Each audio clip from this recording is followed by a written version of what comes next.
Friends, fans, and fine folk, grab your drinks and snacks and come on down to this one-shot adventure of SAGAS! Hello everybody, and hello my friends who are joining me today as well. I shall check the audio from each of you, just double check first. Hello?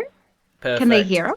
They seem to be able to hear you, which is good. It's always a benefit when they can hear my guests. Alright, welcome in everybody. Thank you for joining us here today for this extra special one-shot. Today we are playing not Dungeons & Dragons, but a different tabletop role-playing game, a different TTRPG. That's right, we are playtesting a brand new TTRPG called SAGAS. You can see it below me. It is on Kickstarter right now. If you follow this tiny URL link below me here, it will take you through to the Kickstarter so you can check it out. Basically, it is a setting and genre agnostic system. That's what SAGAS stands for, and as by the name you can tell, it is designed to be pick up and play in any setting of your choice. If you want to play a gothic horror game, it'll work for that. If you want to play a wild western game, it'll work for that. If you want to play a futuristic sci-fi setting, it'll work for that. I'm very excited about the system myself. I have obviously gotten the PDF of it ahead of time, and I've read through it, and I'm very impressed with the amount of work that's gone into it. And hopefully, it'll play well as well. So we shall find out if me and these chaotic players I have accrued today will be able to break this system. That's our entire game today, is just to break the system as much as we can, so that the OKS DM who's in chat will be like, okay, I need to fix that before it goes live for the end of the Kickstarter. Let's get in the test. Yeah, I have done the. I now understand why you've chosen us yes, three. Exactly. Yeah, cool. I have done the duty of accruing 3 Australians as well. So while this is usually somewhat PG-13, what passes for PG-13 in Australia is a little bit different. They use words a little bit more commonly, let's say. And so if you are listening with sensitive ears, and we don't talk to 13-year-olds like humans. Exactly. Let's go around and introduce my players and the very tired Australian time zones that you are in at the moment. We'll start with the top up here. AJ, who are you? Where can people find you? Hello! My name is AJ Winters. I am a world builder and dungeon master from Winter's Tales. You can find me at Winter's Tales on Twitch and YouTube, or at Winter's Tales Co. on all the socials. I run the first Dungeons & Dragons studio in Australia, and I'm a chaotic player in any genre or TTRPG, so this is gonna be fun. Alright, we'll drop down below you on the overlay there to George. How are you doing, George? Hey guys, I'm doing really well. It's 8 a.m. here, so not too bad. My name's George. You can find me at Split the Party on YouTube or at SirGeorgeThe on Instagram and Twitter. We do same kinds of Dungeons & Dragons and ridiculously chaotic content, so if you like just the weirdest stuff going on, yeah, check us out on Split the Party. Wonderful, thank you very much. And last but not means least, I keep going to the wrong side of my overlay. That side, Fall. How are you going? Who are you? Hi, I'm Full. I'm a model and actor from Sydney, Australia, and I'm part of a bunch of really exciting D&D projects, including One for All, which is a over on Deerstalker Pictures, which is just a skit-based D&D series, and I play Nixie on that. Otherwise, yeah, I do my own stuff, cosplay, fantasy characters and stuff like that. And things like that. I have a weird job. I think we all have weird jobs. We do. We all have weird jobs.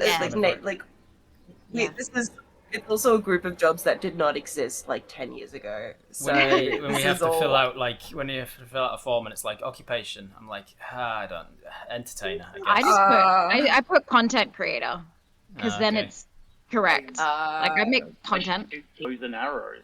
So I do archery tags. So. Archery. Okay. There you go. Occupation, bow and arrows. Yeah, so that's what I do for work. And this is what we do for work. Hell yeah. Nice. Bow and arrows. My job is beach. Your job is bow and arrows. Thank you very much. Alrighty, shall we jump into this? Let's see. Oh, yes, please. So, we're going to start with a prologue. The lands for miles around tremble with fear as the concussive blasts from this ferocious battle echo on into the night. Many people have fallen to the psychopathic, megalomaniacal supergenius, Lord Falkar, in his short reign of terror so far. Many of his victims were the miners after he had acquired all the resources he needed for his machine, and collapsed the remaining mines in the middle of a workday. Some had been the scientists and engineers who helped him develop the machine, who fell once he got paranoid about it being replicated. And many others were just people in his way. But the latest 3 victims might just be the courageous and powerful heroes who are engaging him in this several-day battle in the heart of the countryside, working their best to keep him away from the high-density populations. What we know is, if these 3 cannot put a stop to him tonight, the entire universe will be in danger. These heroes, whose hands hold the fate of everything, are the reptilian sharpshooter, Ekeko, the cybernetic analyst, Cybern, and the hydro-manipulating bodybuilder, Lucinda Chief Ortiz. For our audience, in Sagas one has a health pool and an effort pool. Both begin at a maximum of 2 at first level, and you can only increase them by 1 each time you level up. And only one of them as well. So our heroes, the pre-made characters given in the Sagas PDF, are at a maximum level of 10, putting Ekeko at a maximum of 6 health and 7 effort, Cybern on a maximum of 5 health and 8 effort, and Lucinda on a maximum of 8 health and 5 effort. However, you have been fighting for some time, so you are each currently on half of your total health and half of your total effort, rounded down. I need you all to make a reaction check as we go into the order of combat. So how things work in Sagas is nothing is a d20. It is not a d20 system. Instead, it is a d6, d8, d10, and d12 system. Those are the only 4 dice you need. If you have those physical in hand, you can do so. You can roll on a dice app if you need. You can always just roll in Google if you like. That's a little tip for you at home. If you don't have access to dice, you can literally just type into Google, roll a d6, and it will give you the answer. Google is a built-in dice app. And you will roll. It's good. And in this system, the lower numbers, i.e., the closer to 1 that you can get, is the better number. So think of it not like in D&D systems, but think of it like in terms of like a top 10 countdown. When people start at 10 and they get up, they work their way up to 1. So that's what we're aiming for in this system. So a DC of 1 is almost impossible. A DC of 8 is very trivial, and anything in between obviously is a sliding scale. If you have any features in your character sheet that say you must use a d12 or a d10 to roll a particular thing, like that's usually if you've got a drawback or a struggle of some kind, then you must use the lower of the 2 dice, the d12 or the d10. If you've got any features that say you may use a d8 or you may use a d6, then you may use the smaller of the dice, obviously giving you more chance of success. However, if you don't have anything that says you must use this dice or you may use this dice, then as a default you use a d10. So unless you guys have any features as these pre-gened characters that allow you to use a smaller dice, you roll a d10 for your reaction check, and you don't add anything to it. That's just your reaction. So, how did you do? Reaction check. I got a 6. A 6? That's not bad. That's not bad. A little bit on the low side, but it's okay. AJ, how did you do on your reaction check? Just checking which dice I'm using. D10? It'll be a d10 unless you have any features that say anything to do with reactions. Yeah, I did terribly. I rolled a 9. Oof, that's going to go pretty late in the initiative order. And 4? I rolled a 3.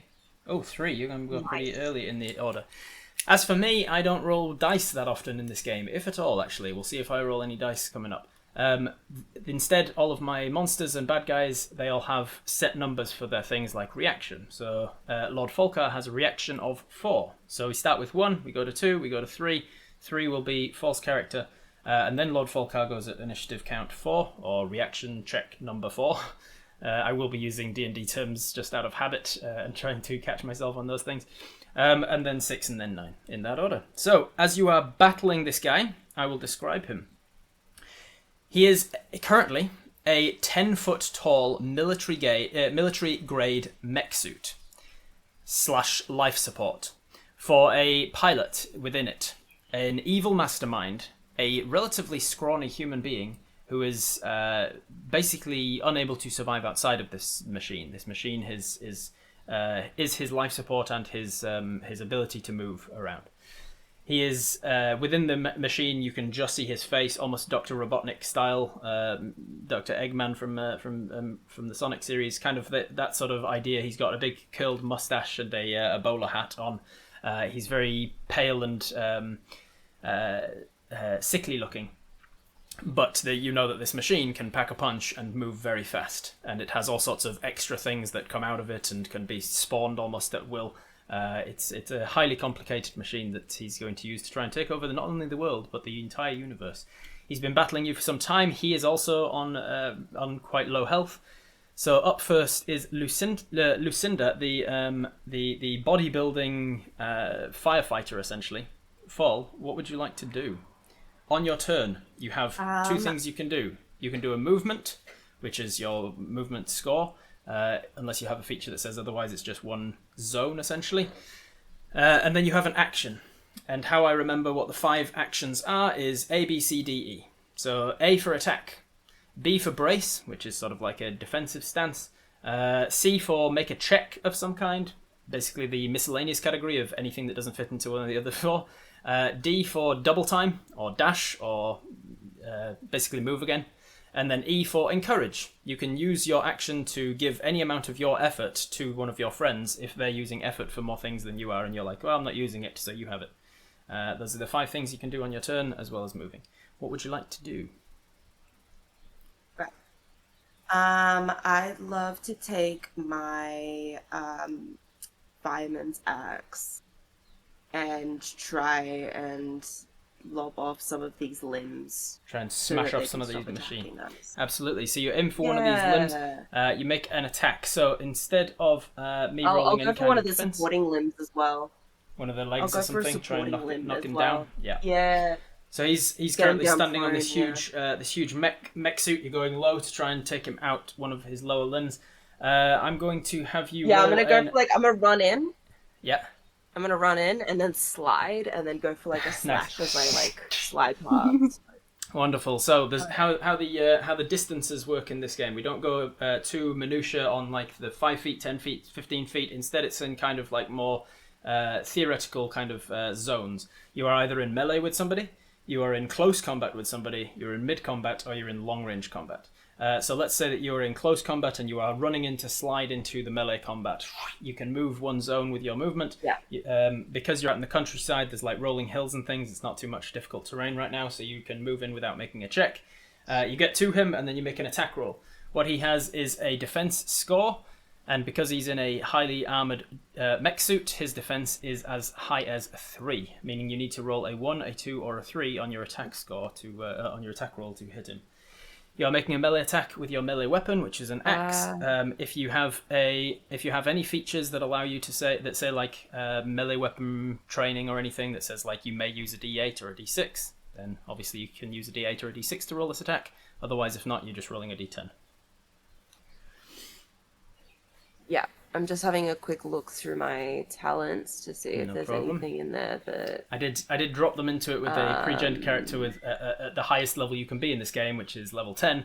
You've got all the features in the world. I was just kind of throwing them in the deep end to be like, hey, do something. Work this out. Simon. It's Simon know whether it's... behind a crate. Yeah, Simon's hiding behind a crate. I don't know if bodybuilding's going to help me with this one. Yeah, bodybuild. So instead of classes in this game, you have talents that you choose from, sort of smorgasbord ability. You'd I want this one, and I want that feature, and I want this feature. And then because talents are something that you're training in as you're leveling up, it's more your class. Think of it you can take them at level 1 to begin with, and then you can rank them up. Ortiz has a feature called bodybuilding. It's only rank 1 at the moment, and so all it does is if you need to make any checks relating to looking strong, not being strong, looking strong, then you can roll with a better dice essentially. And so if you're trying to intimidate somebody or show off or win a bodybuilding competition or something, then you can roll with a better dice. We're at the highest level though, right? So you are at the highest level. Bodybuilding 3. you do have bodybuilding level 3 as your character, because you are at the highest level. Oh. Yeah. Okay, yeah, If you fair look at then. your So sheet, then, several levels in, you the pre-gen character took bodybuilding 3. Careful, Lucinda. Do not hit the bowler hat. I want it. I want. Are you a beetle right now? It seemed that way, yes. You sound like one of. They died You sound out like a one long of the time beetles. ago. Ringo. I want his hat, said I want Thomas his- the I do Tank struggle with Engine. that. okay, face. for some reason, I can't seem to. Whenever I need to find one of these things, it's so hard. I should have like All right, taken let's them see. out You and have then put them so I somewhere see so that I could at just- level 5, your pre-gen character had a weapon training melee 5. So if I just go with Control Find, we'll see what weapon training melee. attacks you make in melee, you use a D8. D8, bingo, there you go. So instead of Oh, using yeah. your D10, because you're trained in melee weapons, you can use your D8. D8 instead, and you need to roll a 1, a 2, or a 3 in order to hit this guy. Okay, I rolled a 3. You rolled a 3. I was like, Wonderful. oh no, it wasn't a 1. You hit. That's good. So in this Crit. game, if you roll a 1 on any of your dice, it's a crit, a critical success. If that is on an attack roll, you also do an extra damage, because to save time in the fights in this game, nice fast-paced combat is one of the major focuses of Saga. So you don't roll any damage as well as rolling an attack. You just roll an attack, and if your attack hits, you do a point of damage. If somebody has comboed with you by using some of their effort on the same attack, like as one of your allies is making an attack, you can say you can sort of chime in and say, "Oh, I'm going to combo with this." You spend a certain amount of your effort, and then if that attack hits, you do an extra damage on top of that. Do you want to have comboed with me by wanting his hat? with Yeah. with helping with the help feature, you can do so after the roll is done. But with combos, you have to declare it before the attack is rolled. So nobody comboed with you, that's and fair. you had no features that say otherwise. So you just do 1 point of damage to Lord Folkar. All right, I'm going to say that you smack him in the Nice. leg, and I'm going to give it. Here's I don't think this is part of the rules, but this is how I like to work. I'm already deviating from the rules because hey, that's what being a GM's about. I'm going to just give myself a percentage chance of this actually inflicting some kind of wound on his character. All right. It does not. So you smack him in the leg. You do deal damage, but I'll say that he kind of sees it coming, and this like defensive plate of some sort of titanium sticks out and smashes into it. You've used up some of his luck, as it were. You definitely caused some damage. Cool, Then we I've move on distracted to him. you've distracted him, and we move on to his turn. All right, I've got some homebrewed mechanics for this guy. That's right, first time ever doing a combat in this system, and I've decided to homebrew a monster instead of using one that comes as standard. Because hey, that's how I roll. Let's see what features he's got. He has. He's not going to do that one yet. He has. Let's go melee range attack. He's got a fist. So you've just run into melee with him full. So he's going to use a big old mech fist and bring it down as a slamming attack on you. I do not roll damage. I do not roll attacks in this game. Instead, you roll an avoid check regarding whichever range of attack it is. He is attacking in melee, so you do an avoid melee. If you have the avoid melee talent, then it gives you benefits to doing so. Otherwise, you just have to roll against his attack score, which for this attack is a 4. So you need to roll a d10 and get a 1, 2, 3, or 4 in order to miss for the attack to miss. Got this. 3. A 3, he misses. Well done. So how do you dive out of the Honestly, way? if this were D&D, if this were D&D, I'd be so screwed. But Because you're rolling, you're like, oh no, only a 3, and you're like, wait, no, this is good in this game. That's right. Maybe I should introduce Ben from Viva la Dirt League to this game. If we're having to roll low is actually a good thing. So he brings down his massive fists. What does Lucinda do to get out of the way? He puts it down and he thinks that it's like fully down, except then he like pulls away and I was just like underneath the little fist with my with my axe. You just like, parried it with your axe and just got slammed down into the ground. There's like an indentation. Your feet have been pressed down like a there's foot a into the ground. crater where my feet were. Yeah, like a little fireman boot. Awesome. Just I like love it. gravel, like just splintering around where my like fireman boots are. I love that. All right, he is going to. So monsters in this game get 1 move and 1 attack, unless they are a boss. This guy is a boss, so he gets 2 attacks. So he's taking his melee against you. He's going to take a long range against. I think Akeko. You said that Cybern is kind of like hiding behind a crate somewhere because he's the sneaky boy. So I think Akeko, you're more out in the open. You're the sharpshooter. You've got the sort of cowboy thing going. So I am. He's going to make a powered attack against you. So Akeko, I need you to make the avoid ranged. If you have that, you can get benefits from it. Otherwise, if you don't, it's just a D10, and you need to make a 1 to 4 to succeed, to dive out of the way. Yeah. I have fast reflexes as a kicker, Nice. and it says I may use a D8 for reaction checks. Is this a reaction check? No, reaction checks are the initiative Like your that we rolled at initiative. the very beginning. So when you rolled Easy. your reaction, you should have used the D8. I rolled a 2. 2, wonderful, you avoid it. This boss is not doing shit to you, apparently. So he fires off this ranged beam of projected light. Sears a tree next to you, and you start to hear the tree cracking. You're definitely glad you dived out of the way of that. How did Akeko? Does he tuck and roll, or has he got some sort of cybernetic shield, or what's he? Oh, he doing? oh yeah, I tuck and roll. I'm a lizard of some kind, of some variety. So I think Akeko immediately, badass gunslinger that he is, like, flicks the shotgun back into a holster behind him and tucks and rolls in a very fast manner, and then gets back up, shotgun out, and just yells out to this big boss guy, "You got terrible aim, guy." Awesome, I love it. And yes, OKSDM in the chat, who is the writer and creator of Sagas, is pointing out that the artwork you can see right here on the screen is of these 3 characters, these pre-gen characters. It's very nice, nice stuff too. All right, number 6 in the reaction check order, which I think was George. Yes. All right, Cybern, what are you doing? Cybern sees that massive energy projectile through the tree, and he's like, "Well, that's not very nice. Try some of this on for size." He uses his energy pistol from behind the thing. Luckily, I have quite high energy projectiles, so I'm using my D6. And I got a 5.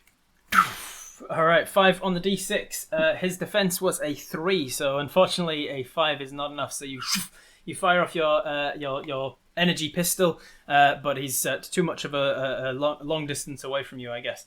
You're like you shout out just as Akeko says, "Your aim's not very good, pal." This energy pistol goes past his head, and he says, Lord Folkart says, "It looks like that makes 2 of us." All right, that is your. How dare you?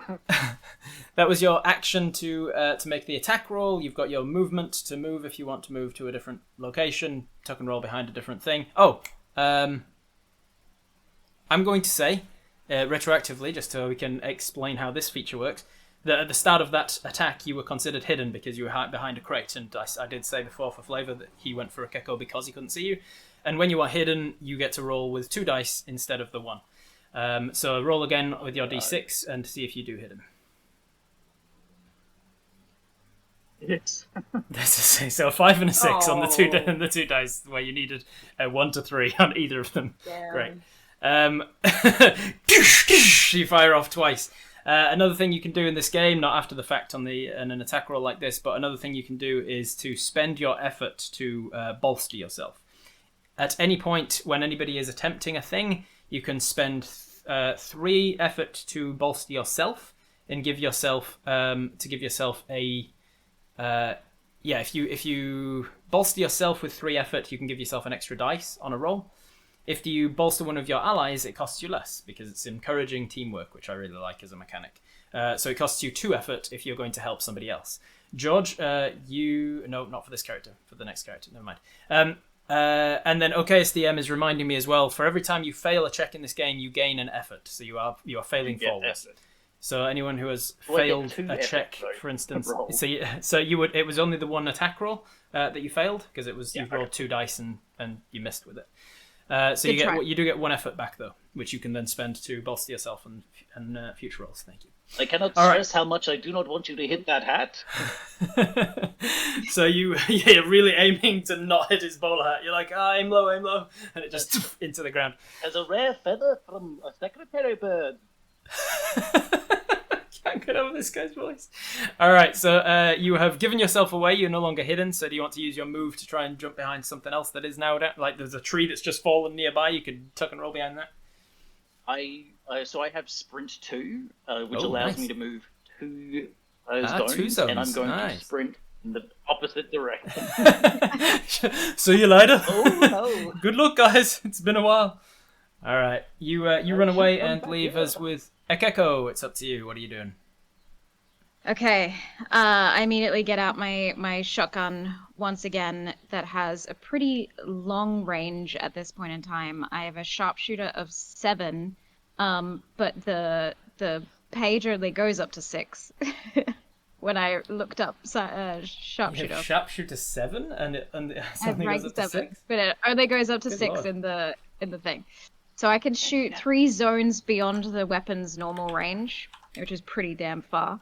But I must use a D10 at sharpshooter range. So I'm gonna roll to shoot this guy in the face. Yeah, sharpshooting only goes up to rank 6. Okay, SDM. So Ekeko, who has a rank 7 in sharpshooting, is getting extra special benefits. I don't know what it is. I would say, let's see, ranked 2, ranked 4, ranked 6. I'm gonna make the executive decision that it's you may use a D8 with your sharpshooter stuff. Done. That's a 2, baby. Oh yeah, that smashes. Bam! You smash him, and as Ekeko is firing, does anybody want to combo just so we can show, like before they rolled for sure? Does anybody want to spend the effort? Yeah, I'll use the. I'll spend some effort. There we go. I just got back. All right, so you get some effort. You spend it, I think, to combo to do a combo attack. I think is 2 effort. Let me just double check. Control F combo. Combo actions. Where is it?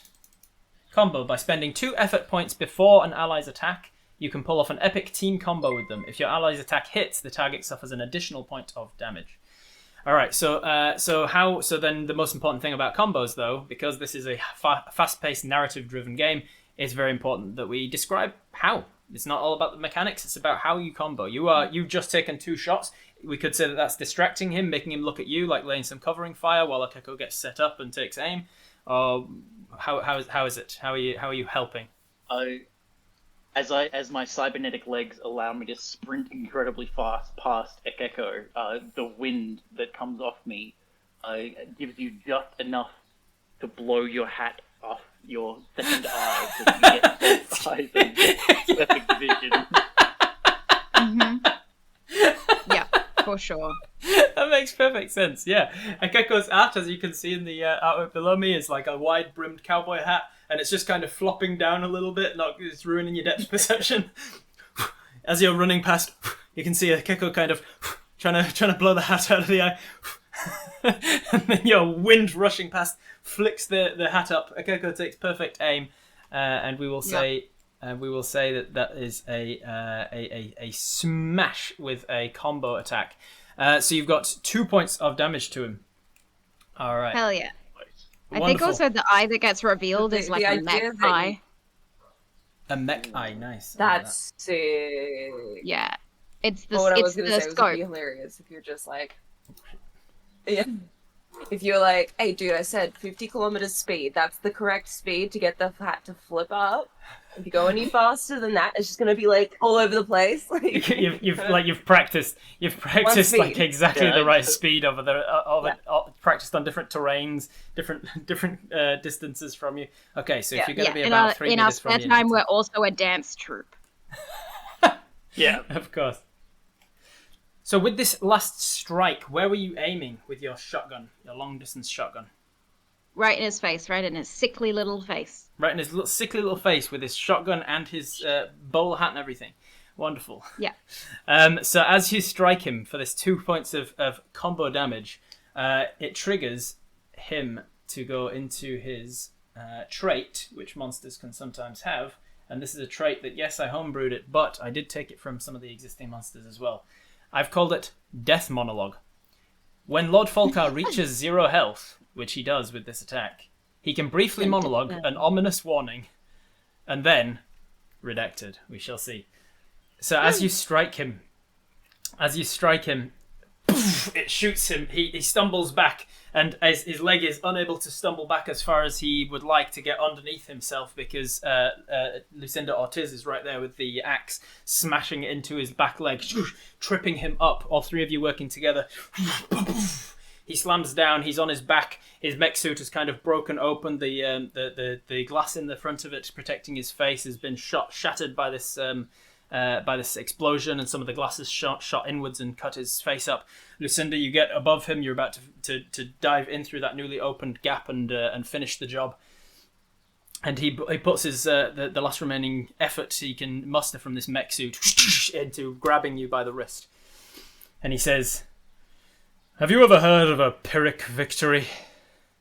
Where you technically win, but at such a cost as to have made it basically not worth it. Well, I hope your cause was worth dying for. Jessabeth, initiate contingency 7. And you hear his mech respond to him within his little pilot area saying, "Initiating contingency 7. And then he winces in pain as you, Lucinda, being close enough to see this small injection, this needle come out and stab him right in the base of the spine. He seems to go limp for a second as a container starts to fill up behind him, and then his mech suit reaches out with 4 different arms, four different mechanical arms, sort of like spider legs, and slam into the ground on each side of him, each turning into a drill, reaching down into the ground and drilling him into place. And then the mech suit starts to glow and you realize it's going to explode. You reach down, you grab his hat. I'm going to make this some sort of a check. There is a talent you can take called Grip, which gives you advantage on grabbing things. I don't think you've got that as this character, so it's just going to be a D10. And I'm going to say that you're smashing your hand through some glass to get to it. So yeah, I'll allow it, but it's going to be a difficulty of 5. So you need a 5 or less on the D10 to successfully grab the hat. Got this for 1. A 1, a crit success. So not only do you grab it without cutting yourself on the glass at all. You whip the hat off his head, and you realise that it's a very nice hat. It's got a couple of superficial cuts to the felt on the surface of it from the glass that shattered inwards, but nothing that a decent tailor wouldn't be able to get rid of. You turn it and you throw it odd job style, this bowler hat. Cybern, I would like some sort of a check from you to see if you can successfully grab it out of the air. I'm going to set this as a difficulty 6. Is this another Pyrrhic victory? Because we're about to be exploded. Oh yeah, for sure. You got a what? I got a 1. You got a 1. You critted it. So during the fight, couldn't hit him. but after the fight, when you're grabbing a bowler hat off his head, 2 crits in a row, you managed to look the coolest you've ever looked, and thankfully you will go down in history as the coolest you've ever looked as the mech suit explodes. So to continue the redacted part of that list, he can briefly monologue an ominous warning and then explodes, attacking everything in melee or long range for 5 damage. So all of you take significant amount of damage, and the 3 of you have succeeded in stopping this megalomaniac sociopath that's taking over the universe, but at the cost of your own lives. Thanks for joining us, everybody. And looking cool. This was Sagas. Hope you enjoyed it.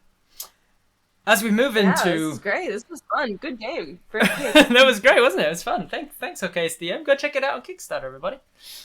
As we move into Act 1, we see a dark screen with the words "Many years later." The screen is still dark when the sound of an engine begins getting closer. The sound of geese being disturbed and taking flight as a bus trundles along a country road. We begin to see a blue sky with a gaggle of geese flying away in a V. Our vision pans down to a gravel car park with a single school bus just parking diagonally across 3 bays. A sign at the far end of the empty lot reads, Glenmere Caves. Car parking is free, but please don't litter. The bus doors open, and a group of scouts emerge in dark green uniforms, neckerchiefs and sewn badges, with backpacks and cameras, water bottles, and hiking boots. So, in Sagas, there are no races. Instead, you simply choose or create 2 biological traits, which are usually beneficial things for you, like dark vision on flying and things like that. Or and with the two traits, you also take 2 biological struggles, which are things that your character will have to overcome. Things that say you must use a d12 when encountering blah blah blah. It balances out really well, so you can choose to take 2 of each, or optional rule, you can also take 3 of each, 3 traits and 3 struggles. Likewise, there are no classes, you just simply pick or choose 3 talents to begin with at rank 1. So, what do your new characters, many years later, what do your new Boy Scout, Girl Scout characters at level 1 look like, and what traits and talents did you pick at first level? In any order, whoever wants to go first. So my character's name is Ben, and he is just a pretty average-looking little man. He's got his usual kind of scout uniform. He's got his badges and things. He doesn't have a huge amount of badges. He's relatively new.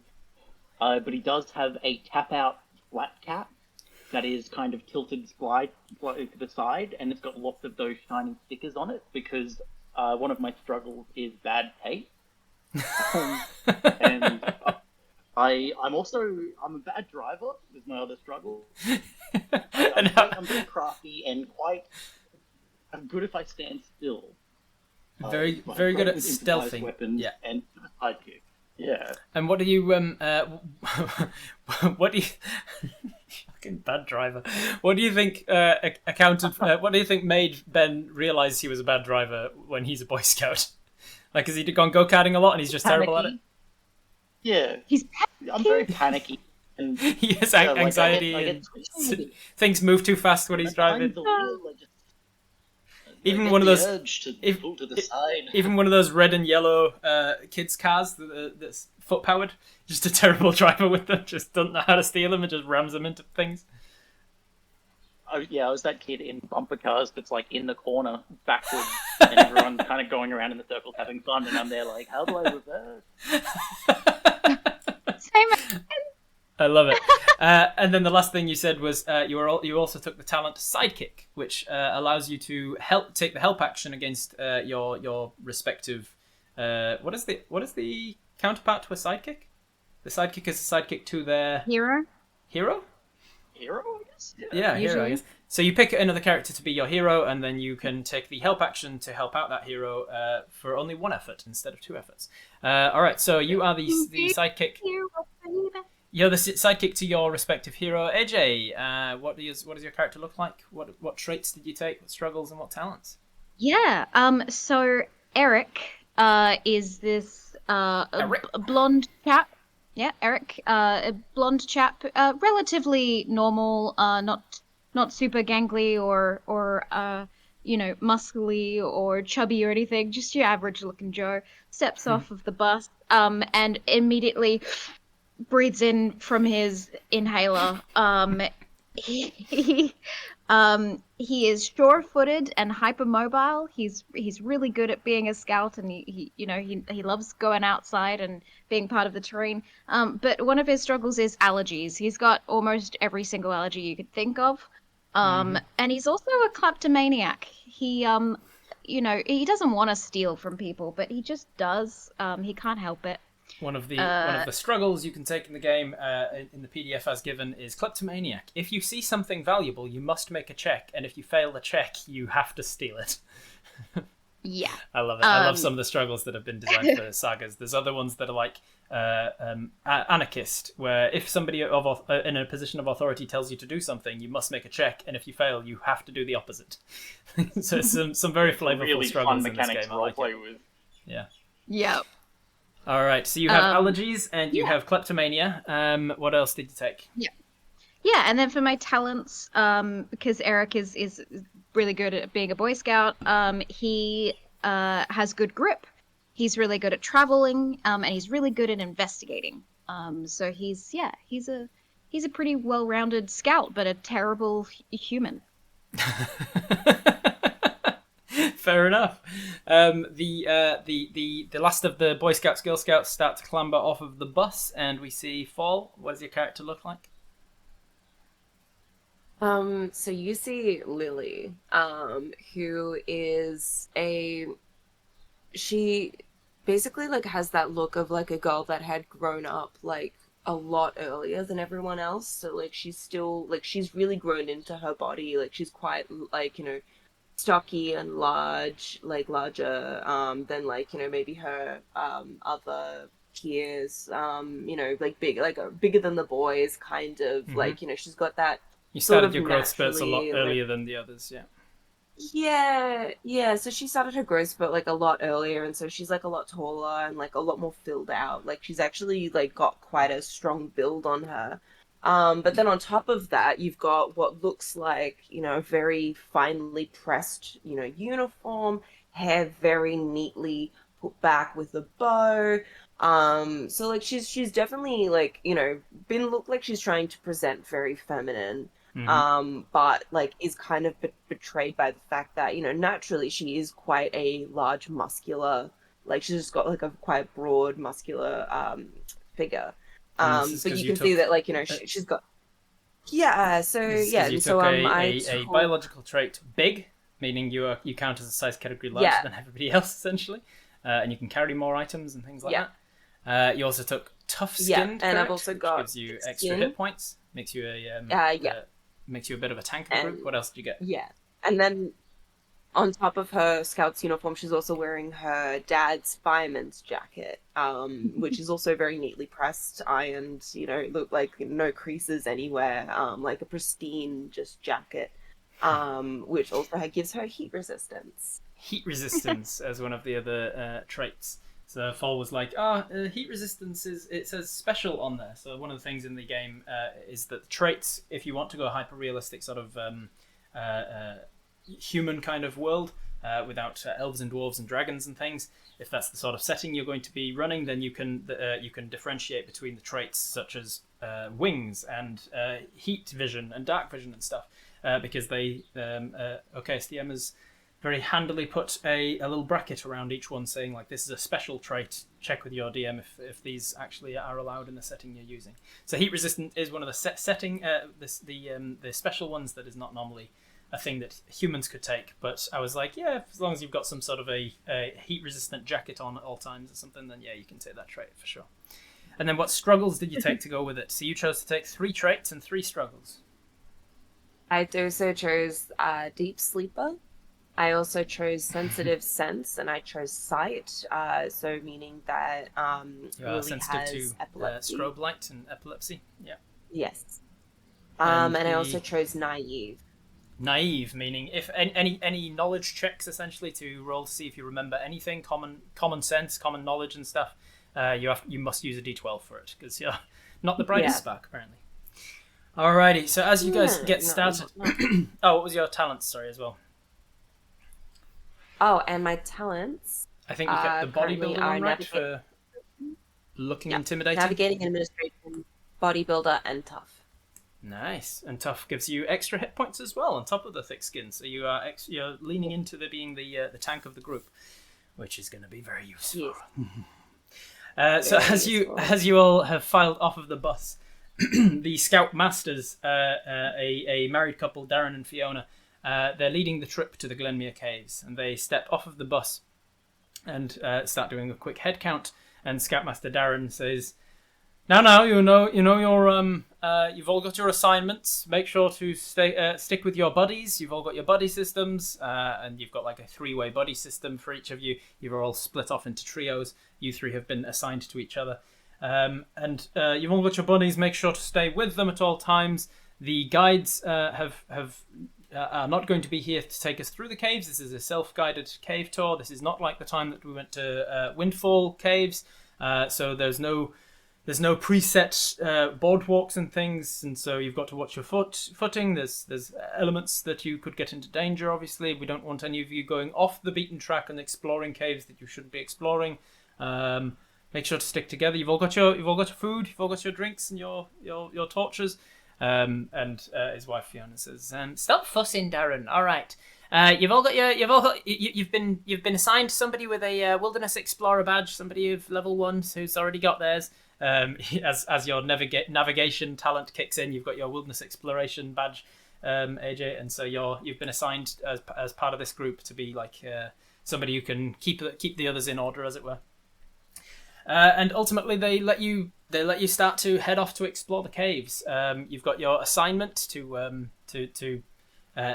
work out the cave diving. Essentially, you're going for a what do they call them? Cave diving. There's a word for it.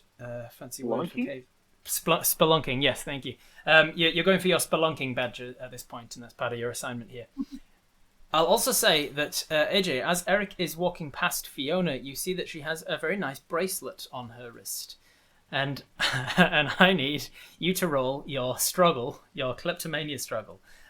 Because it is on someone's person and it is not extremely valuable. It's just like a nice little goldish kind of coloured. It looks like it's gold-plated rather than actual gold.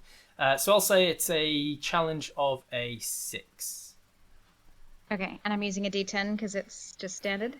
I believe so, yes. Control, find, kleptomania. Yeah, kleptomania. When you see something valuable and unguarded, you must make a check. Yeah. And it doesn't say otherwise. I rolled a 5. Ooh. You got a 5. All right, so you think about it. You're like, so the impulse kicks in and you're like, oh, okay, I could take that at some point. But you're like, at the moment, it's basically guarded, counts as guarded. And so you're like, okay, well, maybe I want that then. But you think about it later. Think about somehow getting it. Yeah, maybe while she's sleeping, next time we go camping together or something. But for now, your struggle has not caused you any particular problems. And you start to head off to the caves. I'll need you to now make me a navigation or what would be a survival check, I suppose. I believe you, AJ, have navigation level 1 at this level, so you can... What does that mean? You can use a D8 in terms of this or something? Oh, travel, is that it? Yeah. So, travel.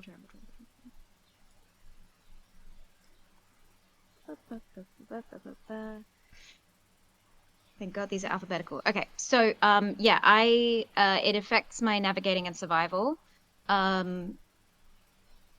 I can, checks you make to survive in this medium, such as finding food, finding shelter, or safely interacting with locals, may use a D8. Mm-hmm. So I don't get navigate bonuses until rank 2.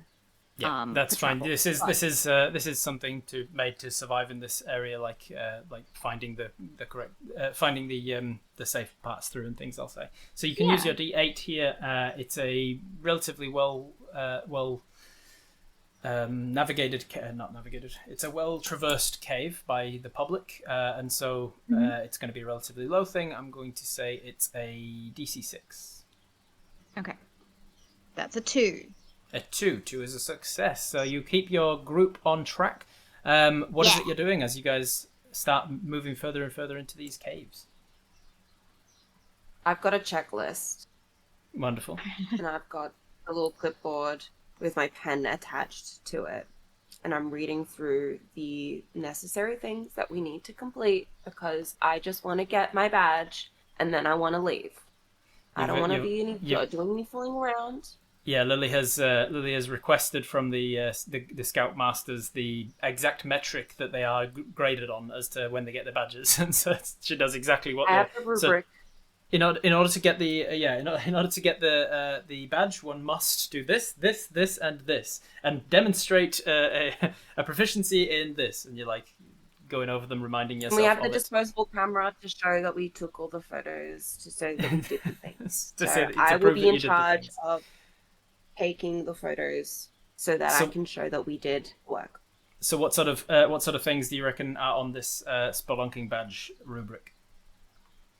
Well, some of them are to find 3 pretty rocks. One of them is to take a photo with Stalagmite. Stalagmites, stalactites, columns. Yeah, stalagmites, stalactites. If we find anything alive, we should take photos of it. And then we have to do some like rock shadow art on the wall. Let's take a photo of that. We have to take a specimen in our little like what do they call it? The little like petri dish thing. Oh yeah. Yeah, a little petri Like dish some kind specimen. of wall fungus, algae or something. Yeah, Like yeah, that water kind of from the stuff. cave. Nice. All right, nice. Yeah, some All water right, from so the cave. so And then like AJ, you know with- some like smartass like wrote in drink the water from the cave. yeah, just written it on the bottom. Yeah. Scribbled that out because I'm like absolutely not. You so with AJ's check there, we have managed to successfully get into a part of the cave that the other kids are not exploring. You want to we'll get in there first. We'll find a place that's not been picked over by all of the other scouts essentially, because a lot of them are just taking photos of themselves doing the shadow out first because that's the most fun part of it, and they're all just in the mouth of the cave doing it, and they're just like, and then you see a bunch of the other scouts are just getting. Like, they're just getting into... No, if you move your finger there, you can actually make it... No, I've seen this other one. They're pulling out their phones to be like, I've watched this video. I can't get the signal here. This is ridiculous. I can't get... Oh, I didn't download it. And they're trying to find videos of, like, doing different shadow art. And you're like, no, let's get in there first and take the photos with the stalagmites and stuff where other scouts aren't screwing it up. So what are you doing? Which one first? Yeah. What are you heading for? Who wants to make some kind of a check to see what you got? Oh. Come on, Ben. Let's go. Oh, sorry, I was looking at this caterpillar on the way. I come over. Why do you sound like that? What do you mean? I didn't decide like- how I sound. You sound like my grandpa. Well, I guess I grew up on international television. Watching different things. Okay, now I am convinced you are Ringo Starr or something like that. Yeah. All right, so Ben, Never heard of the bloke. Ben, give me some kind of a check relating to the manipulation of animal kind. So if you've got anything that relates to that, you can use whatever it is. Otherwise, just a D10. It's a relatively easy one. So it's a DC 8 related to like taking a photo of this caterpillar. I got a 6. Nice. So you succeed. You've managed to tick off one of those rubrics. You've taken a selfie disposable camera with the caterpillar, showing signs of life in this cave, and you've managed to not disturb its habitat in the process. Oh yeah, work it. Looking good. And then I get one of like my cat out hat. Make it look like the caterpillar's wearing it. Sure. AJ, what you got? I think I'm gonna be looking at our cave map and see where the like stalagmites and stalactites sort of like begin further into the cave. Yep. And I will point it out really nervously to Lily. Yeah, think I'm absolutely if bullying we- you. Just like by being next to you, I'm bullying you because like I'm Yeah. so big, and when I'm like pointing at the map, like I'm just like hovering like right over the top of you, and I'm being Yeah. like, okay, so if we take 5 minutes to take photos of the stalactites that are just there, and then we can walk 2 minutes over here, and we take 5 minutes taking photos of these stalactites, and then we come yeah, over here, and yeah. then we can do the shadow puppets there. And then that'll Yep. only take 5 minutes. So we could get this all done in about 15 minutes. And then we actually have some extra time for lunch. But then I can use yep. that for some extra credits. So Yeah. if we keep to this schedule Yeah. that I've Yeah. just come up with right Sure. now by Yeah. myself, then Yeah. we can do that. But also, like caves are pretty cool, and I'm keen to like do some extra exploring. If you'd be like interested, there's a really nice spot with the water that's like pretty romantic. We should get a photo of that. Is it going to get me a badge? Yeah, Yeah? yeah, for Which sure. Or like badge is extra that? credit. that's the one about the water sources in the cave. We'll get extra points if we find I haven't heard the of this badge. That's big one. like I big take out of my list. backpack like the big book of like badges, like from like like from Yeah. the scouts. Like I've actually kept the manual that they gave us don't in like worry the about first it. initiation. And I'm like, All right, so this is a great time the to aqueduct badge. this is a great time to explain how contested checks work, because you're going to make some sort of a lying check and you're going to make some sort of a working out whether they're lying check. Sometimes PCs can find themselves in direct contest with each other, like if one of them is lying to the other. In those scenarios, a contested check is needed. Instead of the GM choosing the difficulty, the players each make a check. The player that rolls lower on their check succeeds, and the player that rolls higher fails. So if you have anything that relates to lying or to deducing whether somebody is lying, you're going to use your sidekick ability to help AJ on this lie. Nice. So spend one of your efforts. My wingman. can I take naive? Can I say naive gives me disadvantage? I will say so. Yes. So naive, I believe, says you must use a D12 when it relates to anything knowledge based. So this is the knowledge of which badges exist in the game. So you must use a D12 on your deducing with it, whether they're lying, and AJ, you can roll 2d10, I believe it is, because unless you have anything that says you can use a D8, it'll just be your D10 and then the one from help from George. Hell yeah, my wingman. Are you helping? Yeah, George is helping because he had the sidekick ability. All right, so you got a crit success, and Paul, what'd you get? I don't think it was a crit by the looks of it. What did you get? You got an 8. A crit 1 versus an 8. You absolutely believe that there is an aqueduct badge that is that pertains to taking a photo of yourself. And the rubric for that, you get told, is that you must spend at least 20 minutes enjoying the serene quality of a lake, an underground lake. I whispered to Eric. It looks like we're going to go gaslighting. You say that, and I can just imagine that is just standing there, arms crossed. But yeah, but also I was going to say this is so Australian to be like, oh yeah, for sure, we have drop bears. Yeah, my mate will tell you about it. I'll tell you all about right. it. Yeah. Love that stuff. Yeah. All right. Let me see. Does it say that you get failing a contested check against the PC does not award any effort? So otherwise, obviously, you can just keep fighting each other and be like, let's just accrue some effort, guys. That makes sense. Yeah, I'll just whisper back to Ben and be like, I feel kind of shitty about lying to her to like spend more time with her, but like, you know, am I a bad person? Oh, she's buff. She'll get away with it. So you head deeper into the caves. Lily starts taking photos of the stalagmites, the stalactites, the columns. Here's how to remember the difference, everybody. A stalactite has to hold on tight because it's hanging off the ceiling. Easy. And you take photos of all these things. You head deeper into the cave. After a while, you realize the cave map that you have of this cave maybe you're reading it wrong, or maybe it's out of date or something. But you're not finding the area where the lake should be. It's not long, however, until that's not your major concern, because your major concern becomes you found yourself lost in these caves. You try to find your way back out, and I need you, Lily, because of your enormous size and bodybuilder nature, I need you to make some kind of a reflex check, some kind of saving throw, as you were. So basically, if you have anything relating to nimbly getting out of the way of danger, then you can apply it. Otherwise, I don't think you do. It'll just be a D10, and this is a pretty high DC. I think in the rules it does say I can choose to not tell you the DC, but if I do that, then you get an effort for it. So I'm going to choose to hold back on the DC here and give you an effort for it. So you get an effort. I think you're already at full effort, so it doesn't do anything. But yeah, you can make the check. What do you get? I got a 5. 5 is not enough. So as you are heading back out, lost in this cave, you are looking around trying to find it. You take a step onto an area that you think is just solid ground, and instead it is actually quite brittle old limestone, or sandstone even perhaps, that's quite brittle and really soft. And as you step onto it, it cracks beneath you and you start to tumble.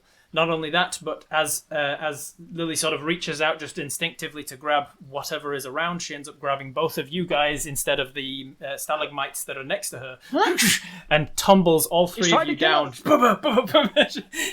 realised we were lying. You touched me. You fall. Appropriate to your name, you fall, and you tumble down. You tumble down to the ground.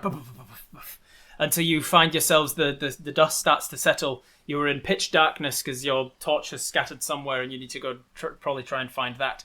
And it is dusty and very, very stale down here. You can hear that there's the sound of some dripping water somewhere, not too far away. Your allergies start to play up because you're allergic to dust, obviously. And you find yourself in pitch darkness in a cave. Sympathy, allergy reactions. Yeah. What do you guys want to do? Is anyone hurt? I think I'm okay. The tap out's okay. I'm good. I'm good. Thanks, Lily, for checking on us. I'm gonna find the torch. I'm gonna find the torch. And I just on my hands and knees. As you say that you're okay. Yeah, you get your cell phone out. You can I kind very of see disappointedly put away the first aid kit. Preparation, yeah. Ben, you get your phone out, and it's still got some battery, but absolutely zero reception. So you can use that for your torch to try and find your actual flashlight. So you start to look around, and your vision falls on something that looks like shiny metal down here. That's not part of. Obviously, stands out from the rest of the very dusty rock down here. There's no life that you can see, no bugs or caterpillars or any moths or any insects or anything, because obviously there's not a lot of things for it to eat, so there's not a working ecosystem. There is some dripping water you can hear somewhere, which could lead to some sort of ecosystem, but right now, nothing.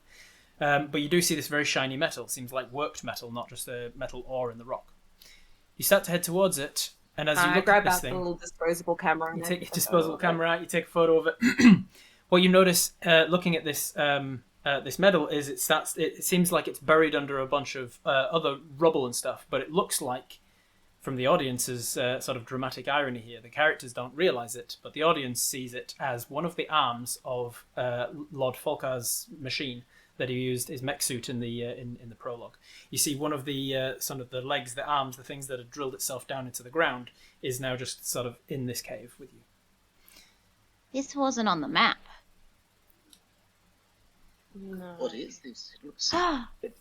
We might be able to get our discovery badge. Get your discovery badge. Worked metal. I come from a long line of crafters, and I can tell that this is definitely worked metal. My dad has worked on things like this a lot, I'm pretty sure. Not only that, but it's a metal that you don't even recognize. It seems like maybe it's stainless steel, but it seems like it's even stronger. From the way that the rocks are crushing down on it and it hasn't dented, you'd say that it's some sort of, maybe it's like titanium or something. Does it look like it leads up, or is it just There's definitely more of it buried underneath the rubble. You can just kind of see the claw of it that's dug down into the ground, and then the arm of it is sort of into the rock face that's all kind of buried in a very loose rock. I smack my torch so it works. The light comes back on again. Flashlight. Whoa. I'll do the same. As you do so, you can see that the rubble that is kind of covering it doesn't go all the way to the ceiling. You can tell that the ceiling has collapsed in a little bit to cover this thing, and you can tell that there are this is going to require some kind of a check. I'm going to say some kind of intelligence check. So this is going to definitely fall into your naive. So you must use a D12 for this. The other two. Can I use my investigate? Yes, you can. Yes, you absolutely can. So you can use, what does that give you, a D8 in this? Yes. Yes, so you can use a D8. George, you're using a D10. Fall, you're using a D12. George, this would apply if you wanted to spend an effort to help, but it's up to you. No, my last effort. Excellent. Well, I rolled an 8. You rolled an 8. Unfortunately, that was not enough. George? Yeah, your allergies. You got a 4. That is enough. And 4? I got a 12. Nice. Yeah, you are naive to this. George, for some reason, let me think. What's in your past? Oh, you come from a long line of crafters, so you probably have been around forges before, and you've seen blast furnaces. You probably understand the soot build-up from certain things. It's basically like the investigative nature of a blood splatter detective, but for fire and explosions, essentially. You look around with the extra light from Eric's torchlight, and you can see that there is like soot around the place, as if something had exploded outwards, and then from the force something collapsed on top of this machine. You can tell that it's a very old explosion, but this thing has been down here for a long time. There's a preservable in the wall. What is this ancient relic? You can tell this is. Why am I so drawn to it? Lick this, it's definitely soot. My eyes are like getting puffy from all the dust. So I can't really see much. Is there like a way to turn it on? Is it like a machine? I don't know, but it looks like there's definitely more of it, so perhaps there's some kind of controls in one of these directions. Perhaps if we get some of these rocks out of the way. Lily, use your protein arms. Crazy. Like, I've never heard of this from the Roman Empire. Like, I never knew that the Roman Empire had mech suits. I didn't learn about this in history class. What else are they not teaching us? So yeah, I'll try and move some of the rubble aside. Use my big beefy arms. Easy enough done. This is a DC of 8. So if you have anything that applies to moving rocks, which I think would be Bodybuilder 2, you've only got Bodybuilder 1 at this level. Yeah. So it's just gonna be a D10 at this point, and you need an 8 or lower. Well, I got a 10. Like you would have done a lot better.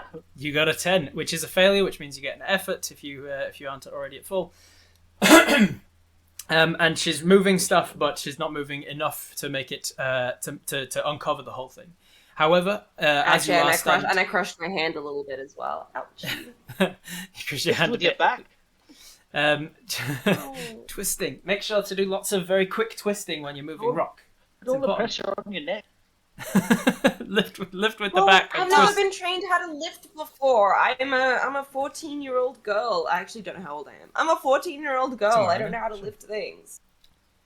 Ben, why don't you lift me up? I'll see if I can climb it. I'm pretty good with climbing things. I do rock climbing on the weekends. Yeah. Definitely. And I get on all fours, step on and. All right, so you help towards my grip check. So you can use it. You can use your effort here, George, to give you a check, AJ. And you roll 2 dice with this, 2 dice of whatever it should be. Yes, so I can roll with a D8 for gripping and grabbing things. Gripping and grabbing things, cool. So you are gripping and grabbing this rock, helping Lily out. Yeah. I rolled a 1 the first roll and a 7 on the second. Nice. Both succeed. And so between the few of you, you start to worry that you are stuck down here with no understanding of how to get out, and it's taking a while to uncover this thing. But as you're starting to sort of worry about this, you think maybe this is the way out, because as you dig for more and more of it, you notice that it has room inside of it. It's got this this compartment inside that seems to be able to hold you in it, and it has these buttons and levers and controls, and clearly like a seat for somebody to sit with, like straps and everything. You uncover the majority of this thing, and as you do so, there is this whirring kind of comes to life and then flickers and goes off again. It seems like it needs to be tinkered with before it can actually be working. Luckily, with crafters. With a trait known as Crafter's Heritage, you come from such a long line of crafters that it's kind of in your blood, your DNA, to be able to work with things. You chose the tools, Tinker's Tools. So I believe that gives you a D8 on this check. Yes, it does. And there you go then. Does anybody wish to spend 2 effort to help with this check? Yeah, I'll do it. I'll spend 2 effort. Spend your 2 My effort, best and friend. you can assist. So you get 2d8s on this. You can take the lower of the 2 numbers. That would be a 2. Nice, very much enough. So you manage to tinker with this thing. You get your tools out of your little scout backpack, and you start to tinker with these things, understanding the wiring. Maybe your dad did some electrical work around the house, and so you understand electricity and electrical circuits. It's not long before the power system of this, whatever this is, seems to still be intact. The machine whirs and clunks. Somehow the power of it is still active enough to work, and so the controls begin to light up. With it comes a noise, the sound of a woman's voice that says, "Welcome, I am Jezebeth." Hi, Jezebeth. Jezebeth? Hello. What? Can Please you enter your get us out of commands. here? Oh. Please enter can your you get us commands. out of here? I think I need to put something into the machine. You look at the dashboard, as it were, of this machine. Being that you're all small children, you can fit inside of the cockpit that is designed for one larger adult. There are wires and tubes and syringes and things in this thing that you're like, ooh, I'm not sure what the hell was meant to be running this. You also see that below the machine's butt end, I suppose, is an extra compartment that has kind of detached itself and drilled itself down into the ground a little bit, that seems to be filled with some kind of fluid. The machines light up on the dashboard of this thing. You see various different buttons, and one of them very clearly is lit up with the symbol of a house. Obviously the universal symbol of home, right? Surely if you all clamber in and hit this home button, maybe it'll be able to get you out. You've heard of some of these manned machines and 2-person scuba dive machines that are sometimes used to rescue people in spelunking incidents. Maybe this is one of those. Well, it's modern day, right? So we're definitely Gen Zers. Home button makes sense. I'm gonna press the button. All right, and as you press this button, the 3 of you inside this machine checking it out, you see it start to clunk. Oh shit! And you hear Jezebeth say, Oh. materializing to world destinations of home, and then you hear these kind of radar whirring scouting. These lights turn on and they seem to scan down your bodies. It says homeworlds, unclear homeworlds. Testing for worlds. And then the entire cave starts to shake around you. You start to see a couple of rocks starting to fall from the ceilings, and then all of a sudden your vision outside of the glass of this dome just seems to go completely to this dark void of nothingness. And there's just you floating in this machine, and Jezebeth, who says, "It appears we are in non-space. Finding nearest multiverse." Thank And you. then What? There's this explosion kind of noise. No effect to you, but the entire machine around you seems to rumble. And then once the shaking and the rumbling dies down, you slowly can see that the outside is starting to, like a very dark fog receding. It's starting to materialize this world around you. In a dramatic irony kind of scene, the audience sees that as you have left this cave, from outside of the machine whirred and then just kind of disappeared. All of the remaining rock and rubble that was on top of it just falling to the ground. And then the little extra piece that was a huge sort of vat of liquid, you see a little timer, a little clock start on the outside of it. And the words read, "Contingency 7 activated." And then you hear this, and all of the liquid is shot down into another chamber beneath it that we can't see. Then we jump back to you guys, and we see that this the machine that you're in seems to whir, and the front of it opens up, unnecessary with the broken windshield, as it were, but it opens up and allows you to step out of the machine. As you do so, you see a large... We're in Kansas anymore. Yeah, not in Kansas Google anymore. reference. You see a large flat plane, seemingly some sort of floorboards or other wooden structure beneath you. A large porcelain basin is nearby. Maybe it's some sort of fountain, perhaps. And then beyond that, it seems the wooden floor ends abruptly with some sort of precipice. You barely have time to look around further, however, when a wind seems to pick up. You spin around to see an enormous slab of something as white as paper tumbling towards you in the wind, and as it slams into you all, it forces you along in front of it, towards the cliff. Ooh. I need a sort of quick thinking check, an intelligence check. I can't be moved. You cannot be moved. Yes, so the thing slams into the thing slams into you, and you have the big feature, which means you cannot be forcibly moved. I put in my Yes. I put in my notes. Include something to try and move fall against her will. So she uses her big feature. Well remembered. I'm gonna grab around Lily's waist. This big slab of something slams into you and tries to push you along. Lily hunkers down and is kind of being slid along very slowly, but this huge whatever it is kind of wrapping around you a little bit. I need a quick thinking check from each of you, please. Is that just a I got D10? 5. Mm-hmm. It's a D10 unless you have something, some feature around that. This isn't really knowledge, so your naive doesn't apply. You got a crit 1, nice. I got an 8. An 8 and a 5 from George. All right, so the 8 is a failure. You can apply effort, but don't worry about effort actually, because you'll all be on full. Because in a moment we'll be leveling up. This is all just part of the explanation of the scene. Full, with your crit 1, you quick thinking look around. The way that this thing is wrapping around you, it feels a little bit like paper, but it's enormous. This is enormous sheet of paper that must be like a football field size. Excuse me.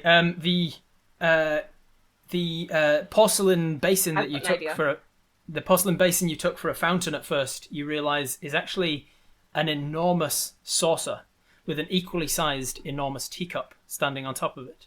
And you realise this enormous plateau of wood that you're on is a huge dinner table. And indeed, the sheet of what looked like a gigantic sheet of paper is, in fact, a regular-sized sheet of paper that is slamming into you. And as the rest of the vision comes into focus of your even further surroundings, you realise that you are but a few centimetres tall, borrower-sized, and standing on the top of a kitchen table. I'm going to roll a d3 to decide which of you's house you are currently in. The machine, in trying to ascertain where to take you, where home was, has taken you to a version of the multiverse in which this is your house, but you are teeny tiny people. All right, that is 2, which is fall. This is your house. You look around. You notice you are in your father's kitchen. The fireman. You are in the kitchen. You're standing on the kitchen table, and as you are looking around in dismay, the wind sort of drops down. The paper slams down behind you, or floats down behind you, and you look around for the machine that you arrived here in, and you see that was not able to grab around your waist. And it has instead been knocked by the paper and is tumbling towards the edge of the table. What do you guys want to do? First, realizing that it's my dad's house, I'm a little. It looks like Lily's kind of taken aback a little bit. She's almost happy to be here, but is just oh my god, this is my dad's house. I haven't been here in a while. No wonder you're trying to get so buff. Your dad's giant. This explains her size a lot. She's half giant. The big piece of paper, I'm gonna try and put my arms up to see if I can flatten it down. So maybe it's a gust of breeze that getting it to flatten down and looking at it. That's when I'm this. It's a full on document sort of thing, and then looking at it, it's actually a child custody agreement that has been left. I love on the ground, and I'm it's just on his table. He's been poring over it. He's been thinking about the details of it. And... Machine! I'm running. You set off running after the machine. As we do so, we have shifted setting and genre, as is easy in this setting and genre agnostic system. So I want you guys to level up and show how easy it is to level up in this game.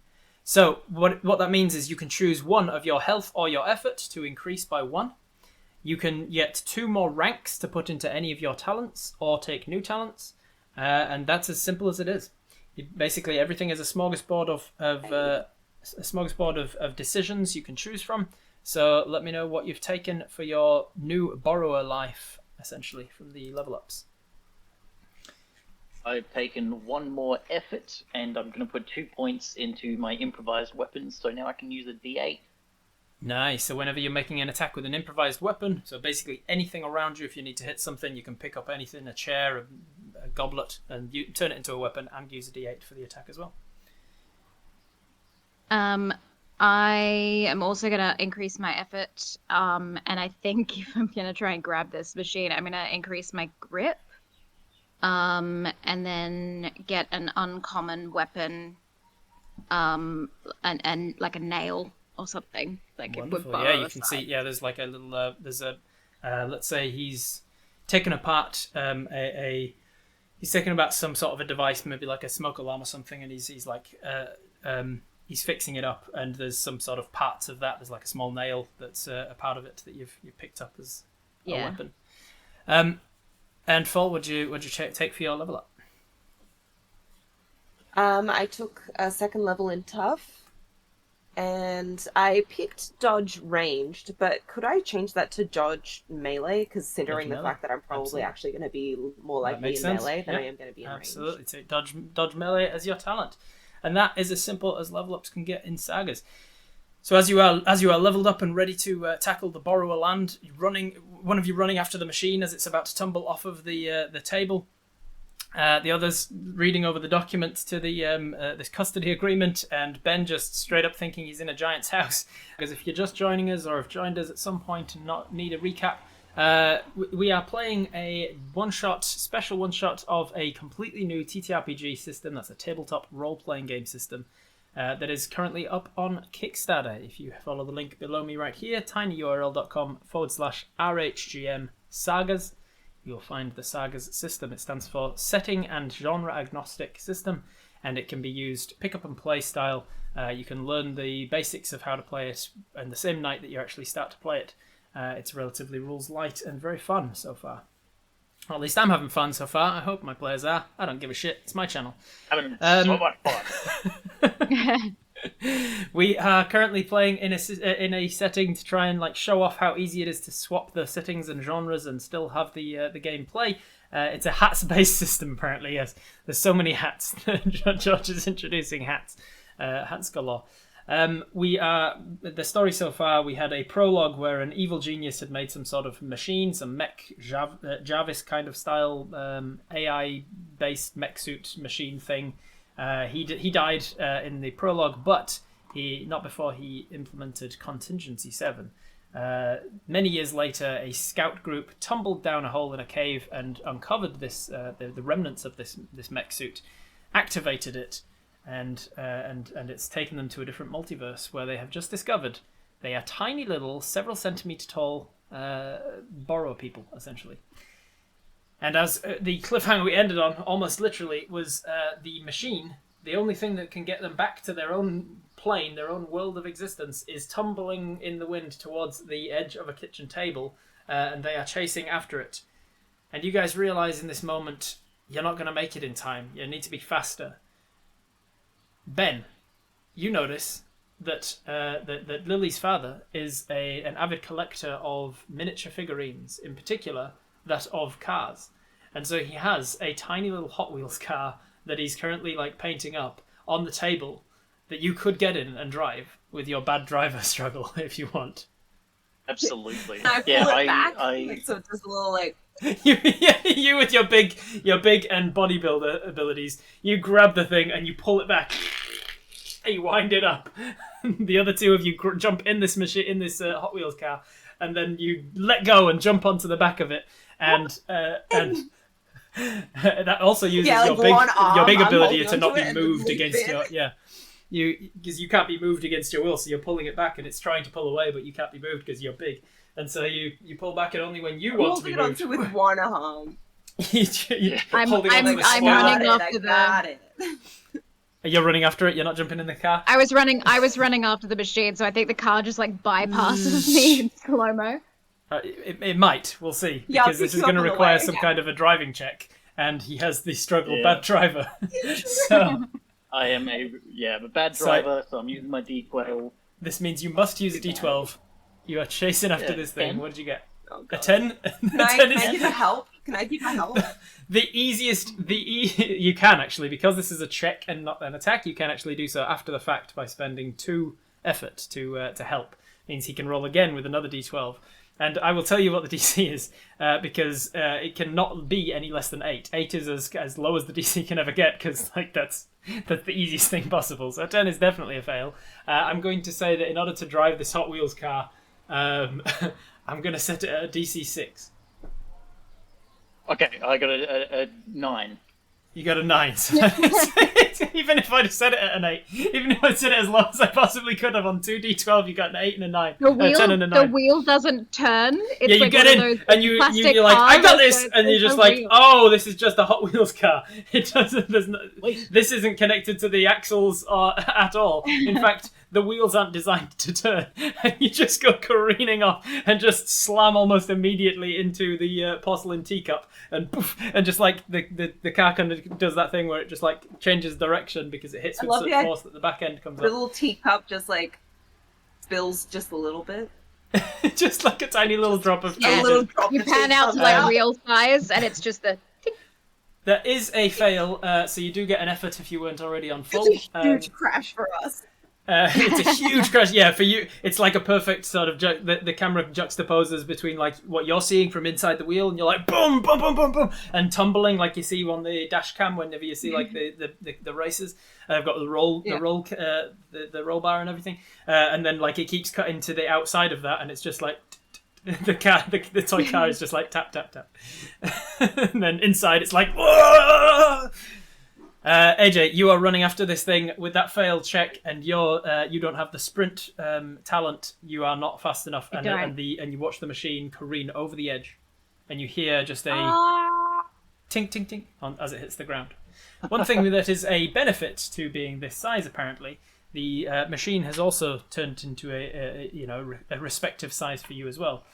One thing that is the upside to being so small, you consider, is that although it is falling several hundred times your height, your volume to surface area ratio means that your terminal velocity is insignificant. This is why small things don't tend to take fall damage. This is why ants and spiders and such can fall off, like mice can fall great distances, many hundreds of times their own body height, and not hit the ground and suffer any damage. And this thing is smaller than a cat, and cats tend to be sort of the general rule of thumb. They're the kind of cut-off for size as to like anything larger will take fall damage, anything smaller tends not to. Cat. As it falls off the table, boom, it hits the ground, does not seem to damage the thing, but it is now several hundreds of meters from your perspective down to the ground. You get to the edge and you look down, and whoo, that's a long way. As you think, is there a cat? You look around, and sure enough, you see a cat door into the kitchen. And you see a cat bowl and a cat water dish over in the corner of this kitchen. You do not see the cat yet. Oh, Deja. It's It's a black cat. We called it Deja Vu. Nice. Are they cute? Deja is around somewhere. I'm allergic to cats. I'm I'm gonna like everything. Yes, I'm gonna jump off the table. You can jump off the table. All right. The other two clambering out of the wreckage that was this Hot Wheels car colliding with a teacup, and you get up. You dust yourself off and head over to the precipice at the edge of the table, just as Eric launches himself off of the table, hoping that with the fall, the wind resistance at this height. Sure enough, you fall gently to the ground. How about the other two? Well, if I don't practice, I'll never get better at driving. But Yeah, I'm never letting you drive again. we'll see. Foreshadowing. So, where is Eric? Okay. Are you down on the ground now as well? Oh, am I not? Oh, okay. I thought You were on the went kitchen over table the still. edge. There was a cat. The guy was okay. working on his little Hot Wheels next to his teacup, and you just slammed into his teacup on the kitchen table. That's right. Yeah. So you walked over towards the precipice behind Eric, and you arrived just as Eric jumps off of the table. Does your giant dad have some kind of tiny ladder? My dad is like normal sized. We're really small right now. Oh, that would make more sense. Yeah, we're really like we just rode a Hot Wheels car. Like, Hey guys! you know how small those are usually? Apparently, because of physics, we can't be hurt if you jump off the table. Oh! Should we trust him? Should we trust him? I mean, look, like I probably still wouldn't jump off the side. I'd probably still climb down if we could. Is there like any material on the table at all, like a cloth napkin or like Table runner. Like to roll percentage to check. Runner. There is, yes, there is a little a table runner that your dad uses, a little doily, as it were. All right. I'm gonna grab these two ends. You grab those two ends, and if we jump off together, I think we can like hold it out, and it's like a parachute, right? That'll work. There's a lot of holes in that this makes toilet. perfect sense in my 14-year-old mind. This doily's gonna be a great. I've seen movies before. Makes perfect sense. Yeah, look, this Yeah, it makes perfect must sense. be a dream, so I'm willing to try. you both grab a hold of these things, the ends of this thing, and you rush to the edge of the table and jump off. And for the physics of this situation, you both just go poof, just slam into each other because there's nothing to keep the structure of it out.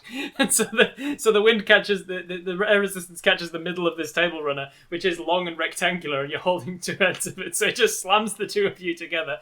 And I need a check from you to see if you can hold on. You, unlike Eric, do not have the grip talent, so you don't have advantage, as it were, on holding onto things or maintaining grips. So we'll see if you can hold on to this. You know I'm bad at chips. A 2, that is a success. I got a 4. A 4. A 4 is also a success. So with a 2 and a 4, you smash down into each other, but you manage to hold on, and it drifts you down. It also starts to try and turn you upside down, because that's generally how parachutes work. If there's something particularly weighty on the bottom, and when you're a couple of centimeters tall, you're not adding a lot of weight to this runner. The parachute itself is as heavy as you are, so it starts to tumble a little bit. But given that you wouldn't have taken full damage if you just jumped off anyway, you both managed to gently land on the kitchen tiles below.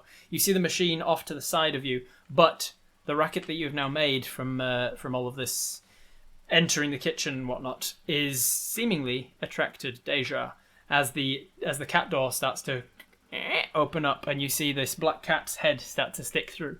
To your perspective, he is larger than an elephant. And his eyes look across, see the movement of you landing down on the ground, the doily just kind of fluttering down to the side, and you are the machine has landed sort of equidistant between you and the cat, who strolls into the kitchen now. What is it you want to do? Lily, How? Yeah. are we the size of its food? How? No. Usually we give it kibble. God, I'm itchy.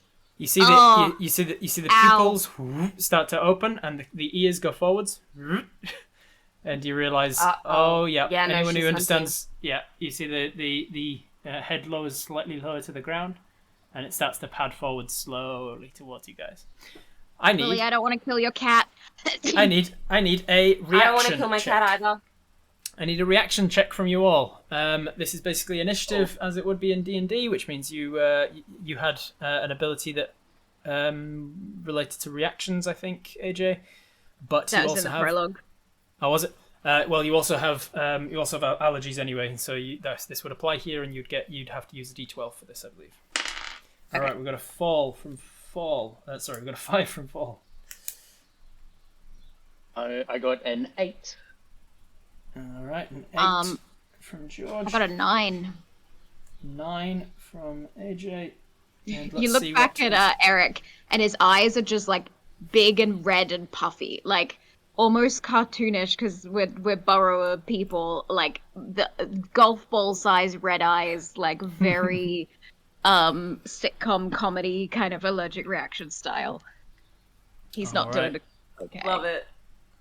Nice. Apparently the Kickstarter has just passed 4,000 USD, so thank you very much for everybody who has gone and pledged to play this system. I do recommend it. I've had a lot of fun reading it. It's very very easy to pick up and play. Enjoy your chaotic shenanigans. Yeah, for sure. Alrighty, so we have, with a reaction of 5, it is going to go equal to you, Fall, and I believe, let me just double check in the PDF here, Control F, reaction, monster, starting combat reactions, if the PC is... NPC turns. I think if we have the same number, the PC goes first. I don't remember where to see it, and it's taking too long to look it up. So yes, I'm going to say that that you are going to beat him out in the initiative fall just by 1. So you have to. You are in this situation where you can go before your dad's kitty cat. What do you want to do? You are considered in terms of zoning and movements. If we put the middle of the battlefield in your mind as like the rings of a concentric circles, like a target, the middle of the distance between you and it is the machine, and then you are each at long range, which is 3 zones away. So you are long range from the machine and long range on top of that to the cat as well.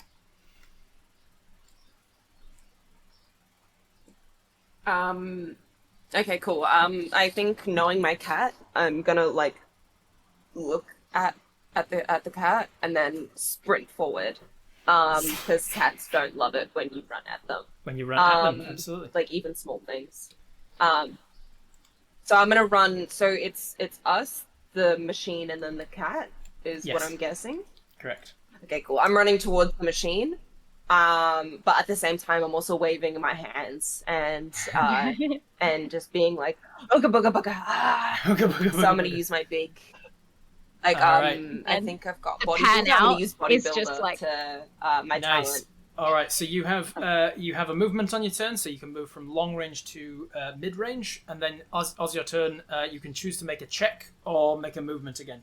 So if you wanted to move from mid range to close range with the machine, you could do so, but instead it sounds like you're going to use the action to try and make an intimidation check using your bodybuilder talent. Is that right? Yeah. Alrighty. So I'm trying to scare her off, excuse me, basically. All right. So I'm going to put Lily. You are there at mid range now, and the rest of you are here. And and I need a check from you with your bodybuilder. I think it says you can use a D8 for this. Yes, I believe. Wonderful. It's bodybuilder is talent.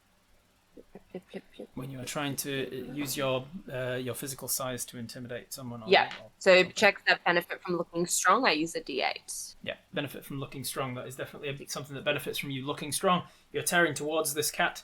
I'm going to say, just to set expectations, that even on a success here, you're not going to scare the cat away entirely, but you are going to prevent him from taking any physical attacks on his turn.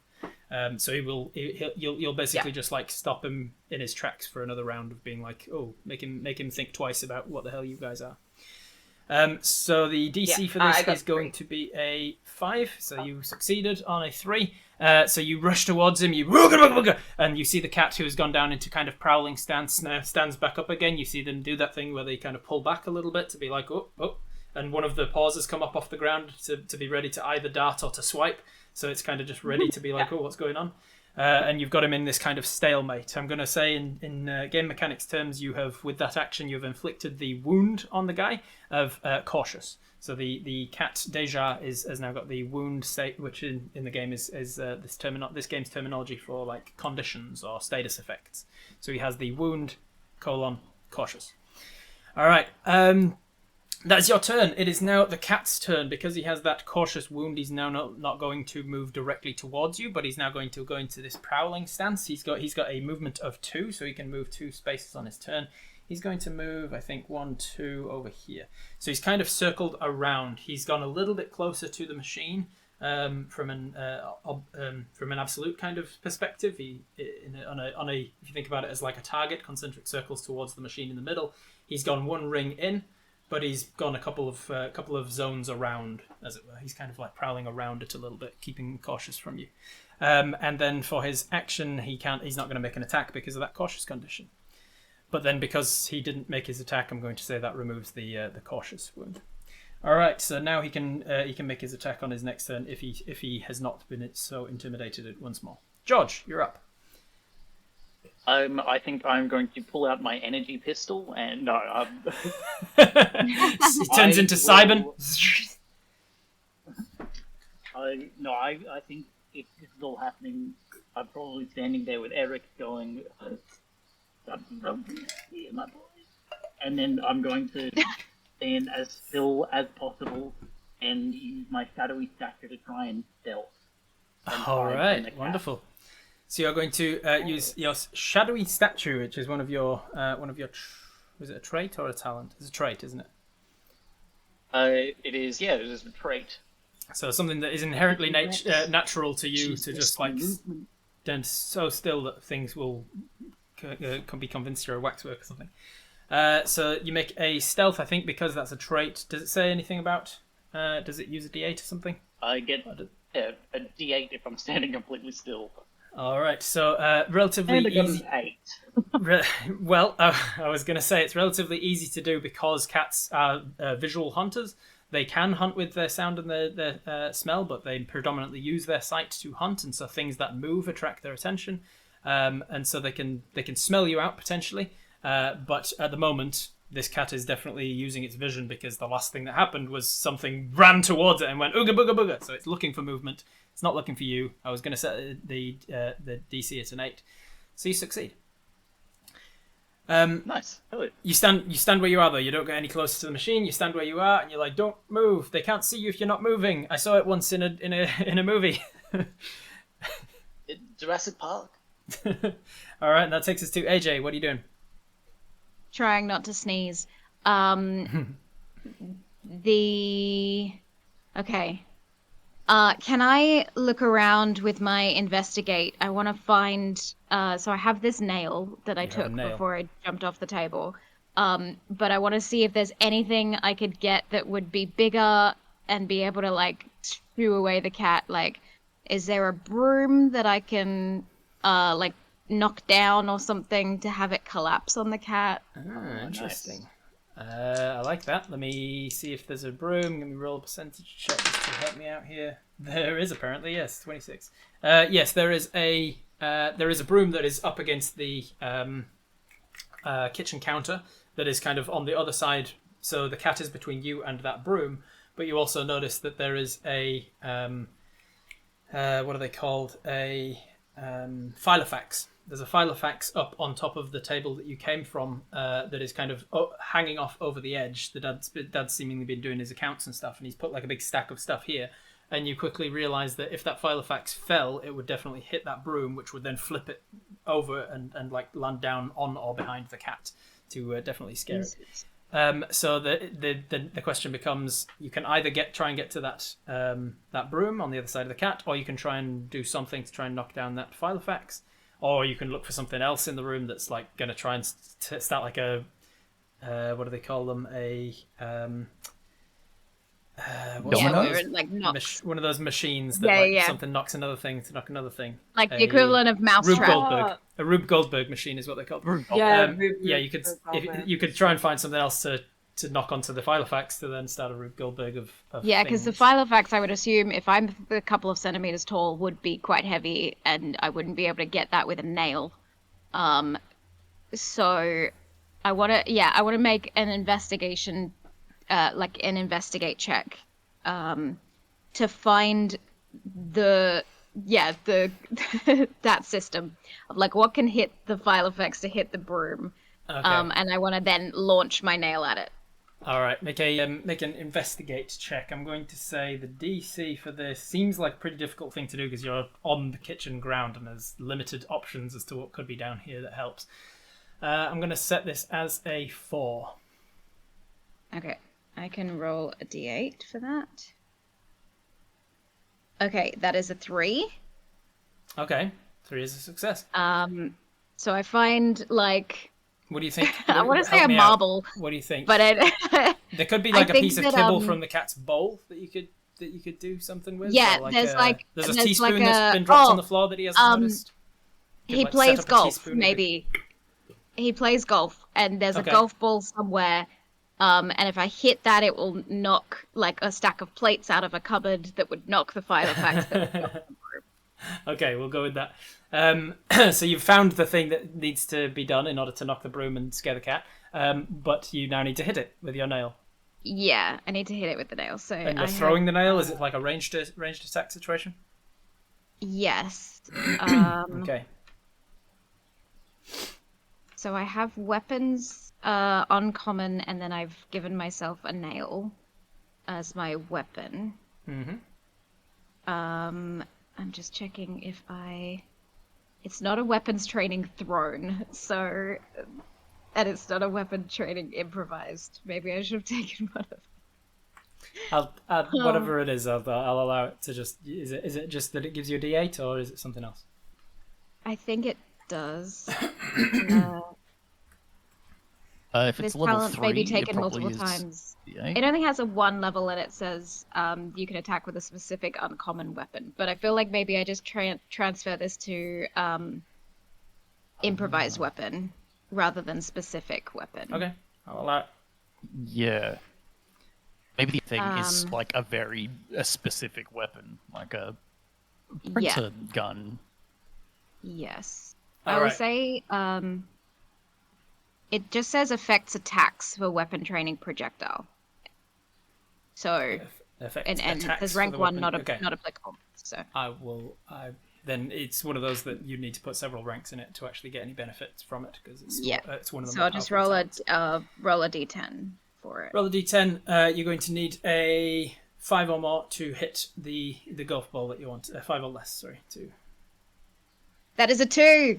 A 2 is a success. Nice. So you take aim with this nail that you've got. You change your hold to that of a javelin, and you take a quick couple of step run up and launch it.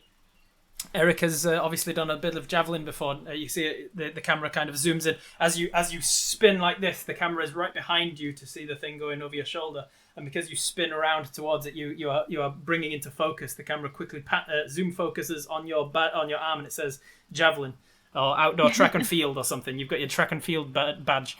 Yeah, and you've done javelin before, and then the camera whooshes after the nail that's been launched, and sure enough, you hit the cupboard. The kitchen cupboard, and it's one of those that it's like a magnet one, so you push it in and it comes back out again.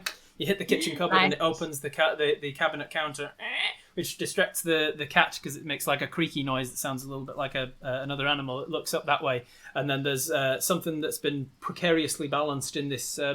It opens the cupboard, and then as the nail falls down from having opened the cupboard, it hits the side of a butter knife that was on the that was balanced on there from when he'd been eating his toast this morning, and it's got some like Vegemite on it, and it hits the side of that and flips the knife off. The knife goes and hits the top of the Filofax on the table, which seems like it does nothing at first, but then it's just.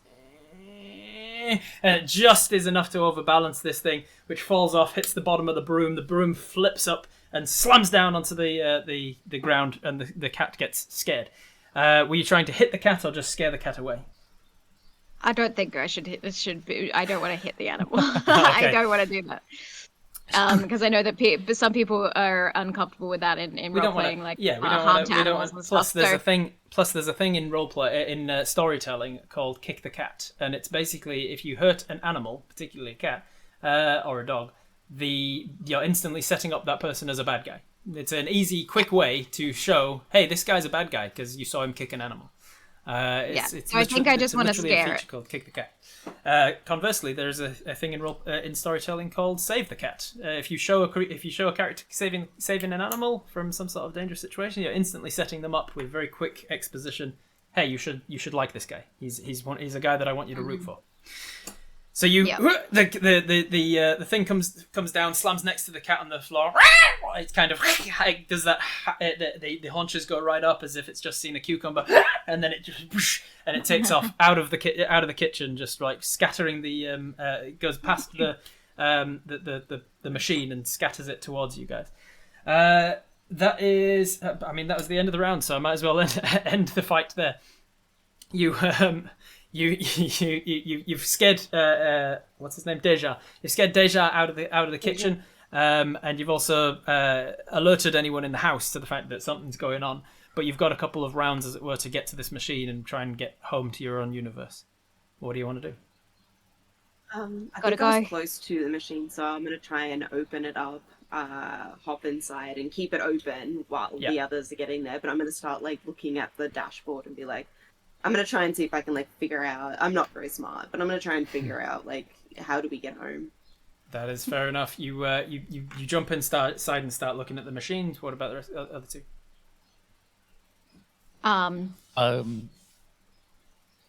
I run towards the machine, but I'm also gonna get out my rinse kit, because I have all the different medicines I need for my allergies on me. So I immediately put this little basin of water over my eyes as I'm going. It's like a scuba diver's mask, but it's just filled with saline solution or something. You put it over your eyes and then you it hurts, but it's kind of relief of the itching. Yep. Very good. Okay, you rinse your eyes out. Ben, you head to the machine, I assume? Yep. When Eric hit the knife and all of the Rube Goldberg stuff started going off, it accidentally flicked some butter at me, and so I'm covered in butter. And as I run, I slip and slide, and I'm sliding towards the machine. Yeah. I love that. You're slip and sliding towards the machine. It looks, well, I was going to say it looks really cool. Let's find out if it looks cool. Just roll me a d10. 7. It's not. It doesn't look that cool. 7 is on the low side. But you do manage to make it to the machine covered in butter, and after you've rinsed your eyes out, you also get to the machine, AJ or Eric, I should say. Jumping into the machine, you see that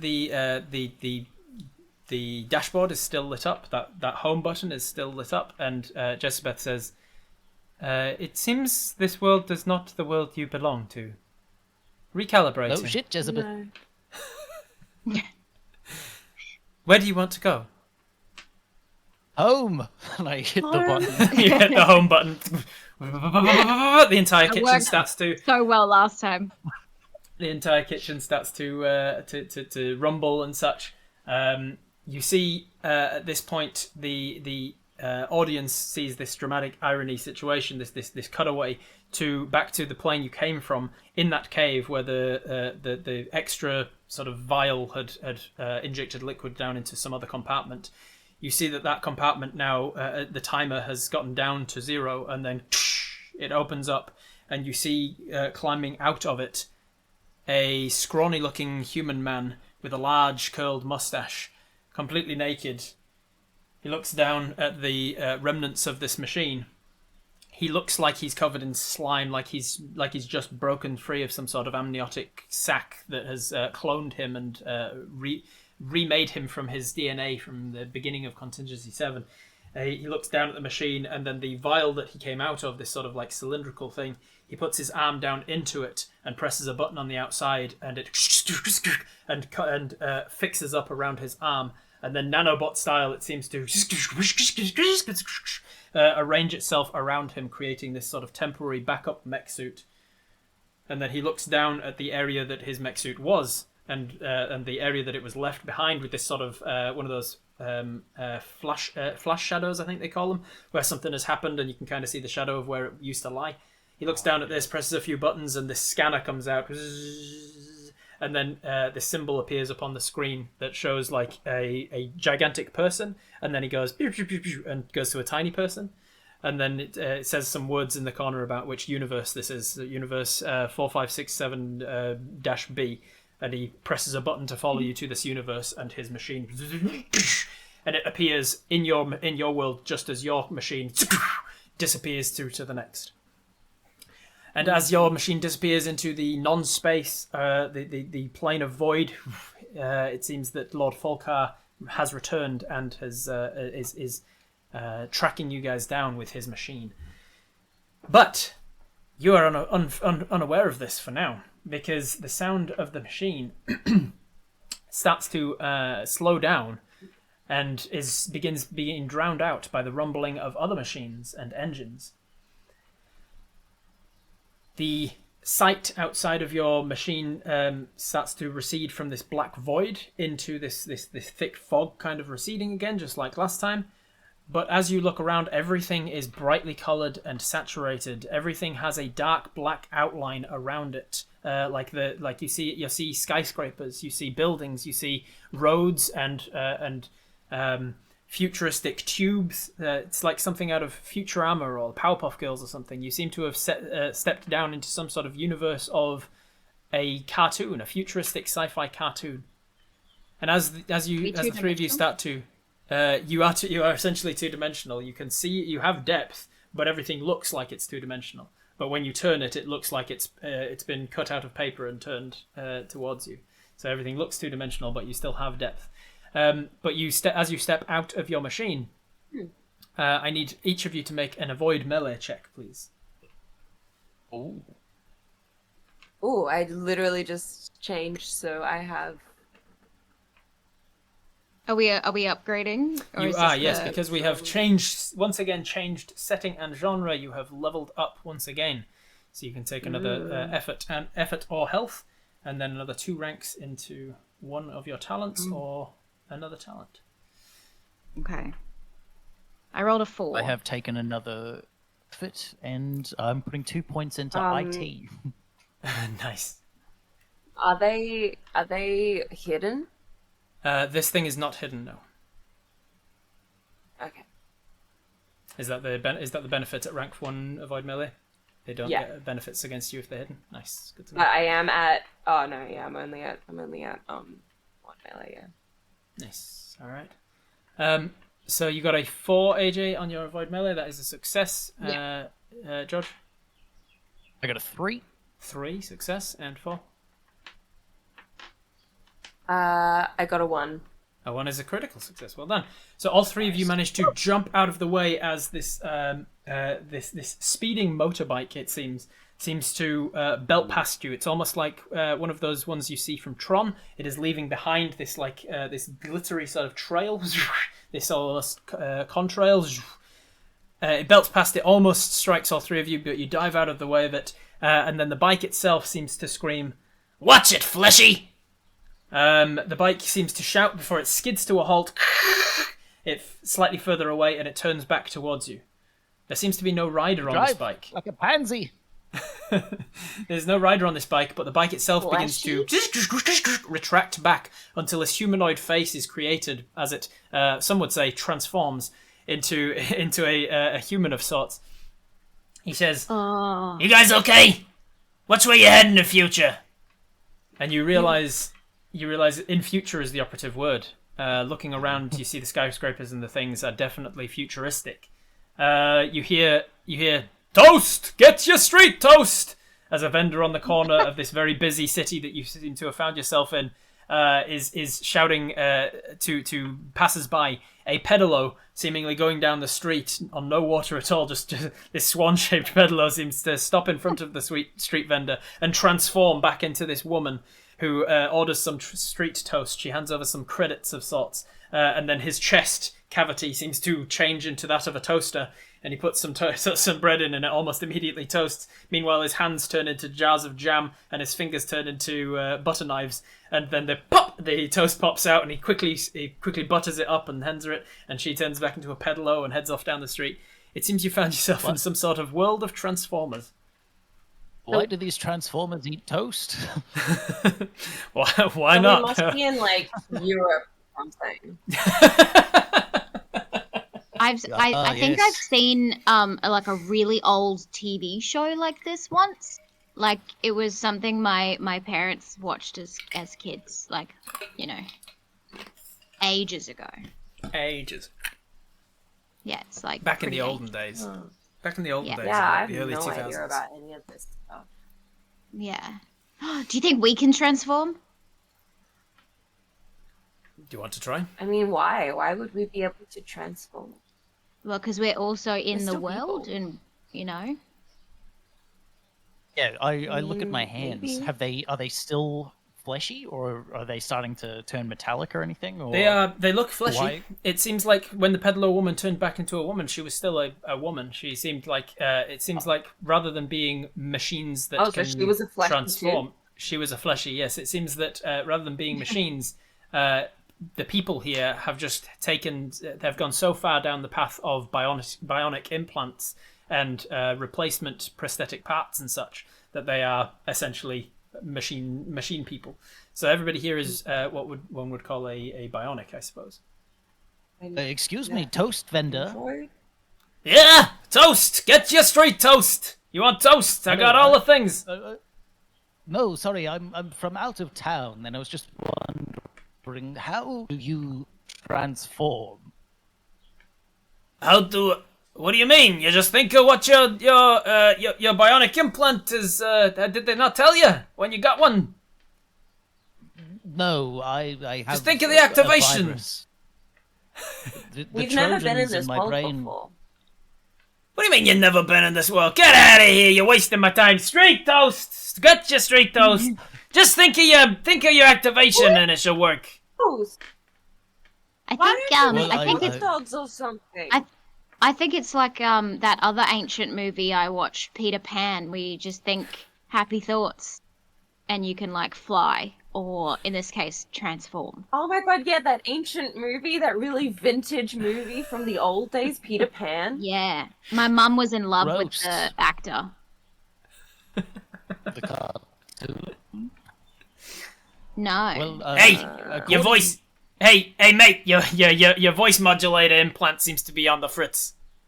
By which I mean George's microphone keeps cutting out, which is perfect for this setting. Oh, But it actually literally sends you robotic sounding, which is great. It does. What do you guys do? Do you guys want to try and transform?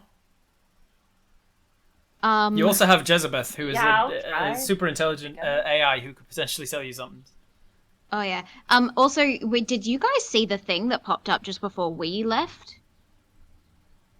I only saw it for like a split second, but I think what? I think Jezebeth is like, I think whoever owns Jezebeth might be like following us. I don't know. Oh, Just that's gotta- not good. Maybe they're angry that we decided to play around with their advice. We didn't do it on purpose. We didn't know. We can't get in trouble. I think I won't it go should back be- to him. You hear her voice say from inside of Jezebeth a little while away. Who is Well, him? that sounds Jezebel? worrying. He did not treat me right. I did not like what he made me do. All those innocent people. I won't go back. Ew. And as she says this, it seems that your machine, as she did shrink down to Borrower size when she was in Borrower Universe, is now also transformable in this Transformer universe. And as she sprouts jet plane wings from her sides, she takes off and then starts shooting down the streets, dodging taxis and futuristic flying cars. How do and I do that? Flying underneath bridges. And you are going to lose your machine and be stuck in this world forever unless you I get wanna her do back. What do you want to do? As you think I want to do that, Lily, Wait. I need a check from you. This is going to be Yay! Lily, you're going to make a check. This is going to be DC. This is going to be DC Oh my God, of I got another one. 7. You got a crit 1 as well. Oh Jesus, so many ones. As you think, oh God, I want to do that. We see that being that we have changed I'm loving setting this entirely. follower. It's doing very well for me. I know, right? I have I have allowed you guys. Usually, when you're leveling up in sagas, you would keep the same traits because that's essentially your race. Those things don't change. But because we are jumping between settings and your races are literally changing to the different related things of the world, each time we've leveled up to a different place, I've allowed you to change out one of your traits. And at this trait, you swapped out big. So in this universe, you are not you're not significantly bigger than everybody else, but instead you have wings. As these jet plane wings come out the side of Lily, what do they look like when we see Lily transform? They're just like, it's like really wide wings. So instead of like being just big, it's like all transferred into the wings. So like little body, big wings. Huge wingspan, and so like huge wingspan. And so I like if I'm flying through city streets, I actually have to go like sideways because otherwise I'm too wide to be able to go between buildings. Which means that I'm like kind of like doing like a bit more of this kind of bullshit. One of those like stunt planes? So nice. Yeah, I'm a stunt plane essentially. I have a little bit of like, red plume behind me. If I wanted to let go of, I could do some skywriting if I needed. Yeah, there's very much cartoony things like that happening behind everybody that's moving around. There's like glitter behind some people, and there's like sparks of somebody taking up. Very much cars at traffic lights when they start off. If it's like an old banger, it'll definitely go and kick out a big plume of black smoke and stuff before it trundles off, like puttering along, all that sort of stuff. Yeah. So as your friend Lily turns into a stunt plane to take after this jet plane machine, and start a chase scene, what do you guys want to do? We need to transform. Ben, what do you got? What do you think you could transform into? Oh, we cannot hear you. His voice modulator implant completely turns off. Oh no.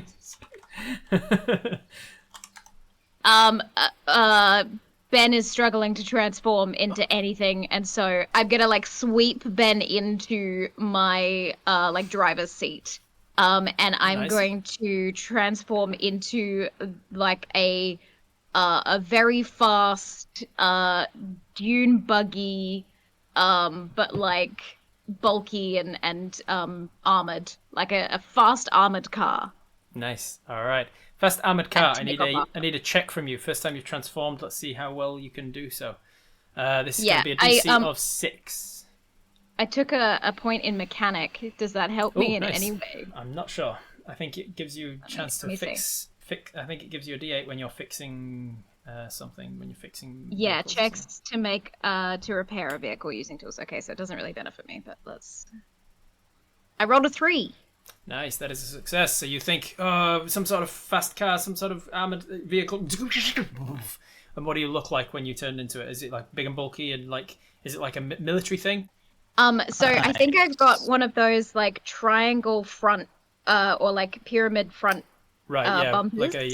Like a cattle bullet train or like a cattle pusher, like one of those things, to the front of like a black armored tank dune car. Black armored tank dune car, love it. It's like from Mad Max. I love that. You turn into a Mad Max cartoony situation, and then you take off. And what kind of I love the idea of using that cattle thing just to flip cars over. You can just keep barreling through them. Which is good as well, because one of your traits was sure-footed, which means when you're traveling through difficult terrain, you do so easier, right? And a chase through busy city streets was definitely going to be difficult terrain, so that's going to come into handy with your cattle pusher. And I think the wheels have like serrated, not serrated, Caterpillar tracks. They've got Caterpillar wheel rubber fixings, so it's like easier to. I don't know cars, clearly. What? From armored black tank car dune buggy with serrated wheel Caterpillar rubber wheels. That's I would have definitely thought you would grow up with cars. So Ben, you are riding inside of this transformed vehicle, and you're the only one we have not seen the transformation of. What do you want to transform into? Yeah, Ben is going to be fighting his inner demons, trying to get through to this device. And finally, after a lot of thinking, he's like, I'm unlocking my power. and he kind of starts to contort and transform, and then he kind of just gets smaller and smaller and smaller until he turns into a little 3D printer. just a desktop slowly, 3D printer. Yeah, very quickly there's just like this little thing being printed, and it just pops out, and on the dashboard it just says, "That's disappointing," with an unhappy face. It's this 3D. It's like one of these. I think I used to have. That's how you communicate. But it's like it's one of those like upright 3-dimensional words that they like carve out of wood and usually and stuff that just says like love or like believe, and it's one of those motivational. But it's kind of like one of those where you've just printed it out of resin. Is it filament or resin? Your printer? Resin. Well, resin. Yeah, you're a resin future. printer. Yeah, your future. So messy. Just sloshing around, and all of the resin sloshing around over the interior seats of AJ's character. Just all the resin. I was thinking that. I'm like, that's the messier one. That's the messier one.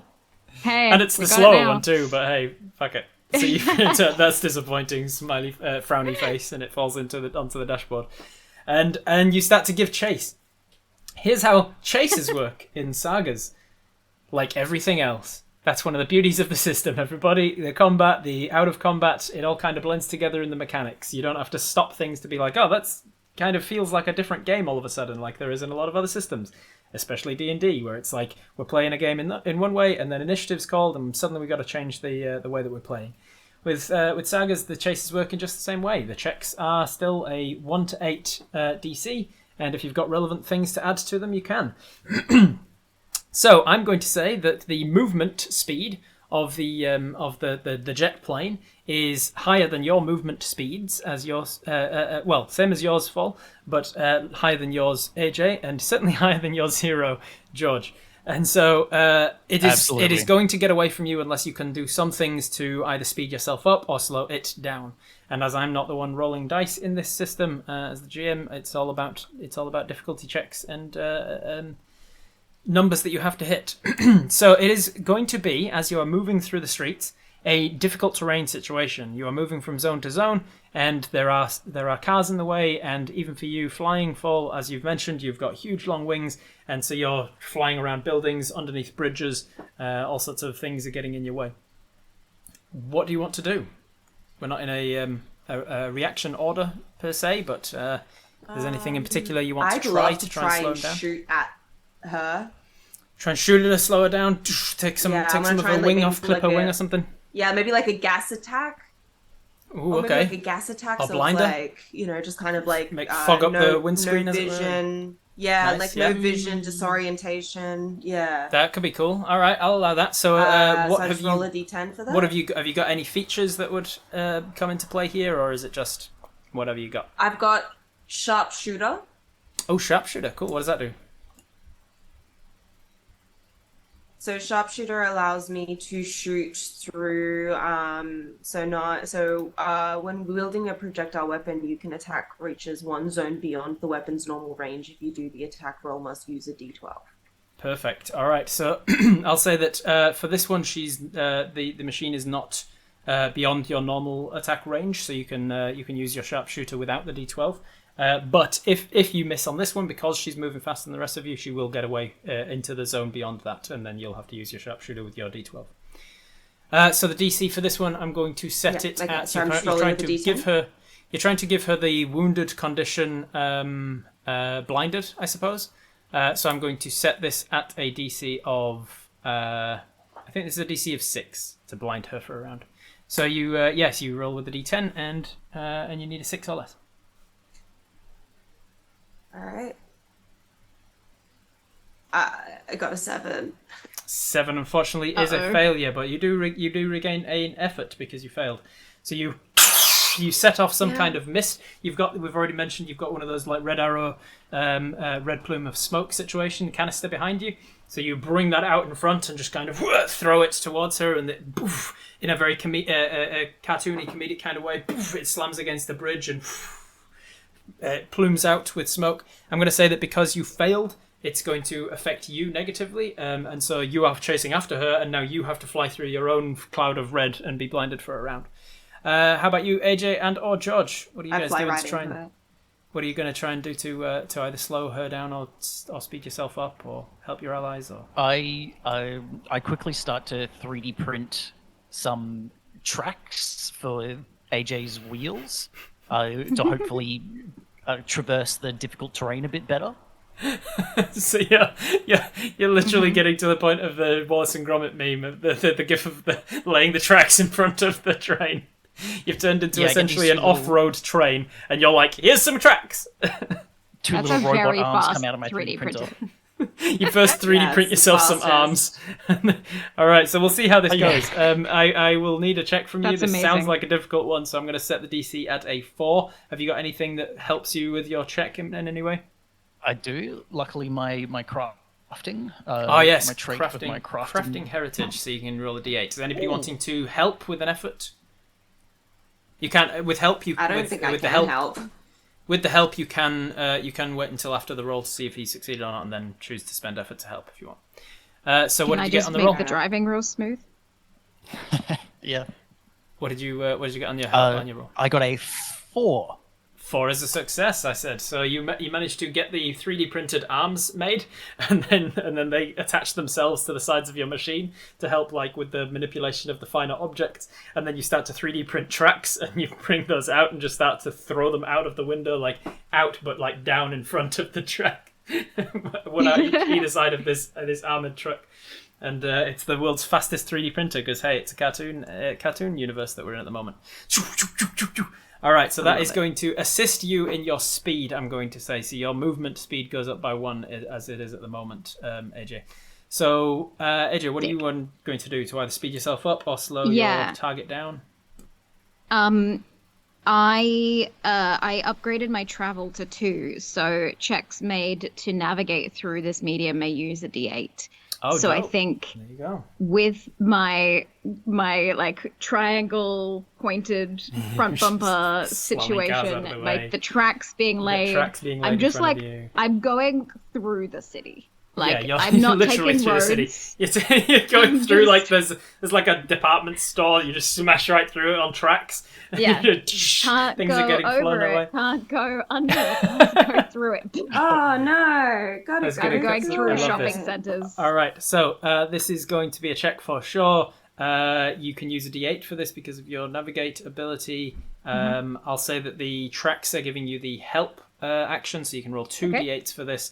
And I'm going to set the DC at a 4 because it seems pretty difficult to smash through shops and things. I rolled a 3 and then I rolled a 1. Hey, a crit! With a crit success on the 1, you do smash into Harrods, and being that this is a cartoon world setting, you see everybody you slam out of the way. Obviously, we see a shot of them getting up and shaking their fists at you just to show that my cabbages. Meanwhile, through the red smoke, whoosh, your blinded companion is having difficulty. You see that you have caught up. You smashed through the other side, and well, Jezebeth had to have gone around this like huge department store mall. You are now you've now cut through it, and you've managed to catch up to her. You're within, I will say, mid-range of her. If you want to do anything on your next turn, but Fall, it's back to you, I guess. What do you want to do? You're blinded by your own smoke. Is there anything else you want to do? You know what? Yeah, I'm just gonna try and shoot another projectile smoke at her again. Try and blind her and slow her down this time. All right, we failed before, but now we're going to try again. Blinded myself. Because you are blinded, this is going to be extra difficult. There's no like disadvantage. Roll 2 and take the lower or anything. So all I do is I just raise the DC. So I'm going to set this at a DC. I said it as a 5 before. I'm going to say that this is now up to a 4. You're still rolling a D10. You need to roll a 4 or less to succeed. 4. 4 is just a success, only just. You take off the last of your canisters, the 2 smoke canisters that you had, and you fire it ahead, and it slams against the side of Jezebeth's head, as it were. And she shouts, "I won't go back to him! He was trying to take over the world. That's not what I was made for." And she just like careens down and clips off of one of the bridges. She starts to spin out of control, and as she lands down in the street. Makes a big groove down the side of the street. What do you guys want to do? You've managed to catch up to her and slow her down temporarily. if you want to try and persuade her, or I think it's going to require try and persuade her. talking her down, essentially. Has anybody got any abilities that can help you out when you're talking somebody into something, or? Terrible at talking to women. I got good IT skills, so IT, I also have translate extraterrestrial language, so I might be able to read and write code better. I will say, I'll say that because I think the talent translate extraterrestrial language, you choose a particular like area of thing. So you could have chosen like coding language, and then you can translate that easily enough. So we'll say that you're proficient in coding. So is that going to help you with talking to her? Is any of you better with trying to persuade people to do what you want them to do or anything? Any talents like that? No? I've got navigate administration. Administration. So checks you make to obtain informational resources from an organization. So I don't think that would have come into play if you needed anything from like the scouts, but I don't think. I didn't think so. It's going to help here. All right. Say whatever you need to, Lily. I'll put it into the zeros and ones. All right. So I'll say that if anybody wants to take the lead on this, and anybody else wants to spend the effort to help them, then I'd like to try and persuade. All right. So Fall, you're going to roll, and you're going to roll, and George, you're going to spend the 2 effort to help. So you get to roll 2 dice. You've got nothing that's drawing back here because it doesn't fall into your naivety. Not epilepsy. No. I was thinking about making you make some epileptic checks against, because like we're in a cartoon, brightly coloured, saturated world, but I was like, we're running out of time. That is pretty funny. I mean, look, as soon as I turn back into a human, you could make me roll it. For now, we'll just go with a D10. You've got 2 D10 because of George's help, and I will say the DC here is... You've been good to her so far. I'll say the DC is only a 6. 6. I got a 1. How are you getting so many ones? Goodness. I love this roller you're using. Yeah, Paul loves to roll them crits, I guess. Do you roll this low when you're playing D&D? Is it always... Oh, you roll lucky. I don't, but then again, I'm not usually rolling D1s. I mean, not D10s. I'm rolling D1s, that explains it. She's rolling a marble. Ones. That's why she's getting all the ones. She's got a marble and she's written 1 on it. No, sorry, D10s is what I meant to say. But yeah, no, I usually don't roll this low. Usually I roll a lot higher, which is scary. Right. Well, with a crit, D&D, that sucks. With a crit success, tell me, how do you persuade her out of it? She's clearly freaking out about going back to Lord Folkar. I mean, probably like kind of just like, sitting down, and like maybe if she's panicking, like maybe I'll like take her through some like breathing exercises to like help her like calm down. You see like an exhaust pipe start to... exhaust. It's just exhaust coming and out. It's cartoon. It's cartoon world that we're in, so it's like this. You see the exhaust like breathing in and breathing out, like it's growing and shrinking. Yeah, I mean, it's bold of us to assume that in the future we would actually be using fuel, like gasoline, probably more electric at that point. Yeah. But yes, so exhaust. But yeah, so then after that, kind of just being like, hey, we don't know who you're talking about, and we don't want to give you back to him if he's going to hurt you.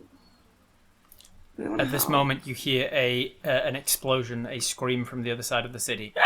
And you see, looking around, you see a very cartoonish, this kind of mushroom cloud, and then this wave of things, and the wave of energy smashes out a bunch of windows from skyscrapers and stuff.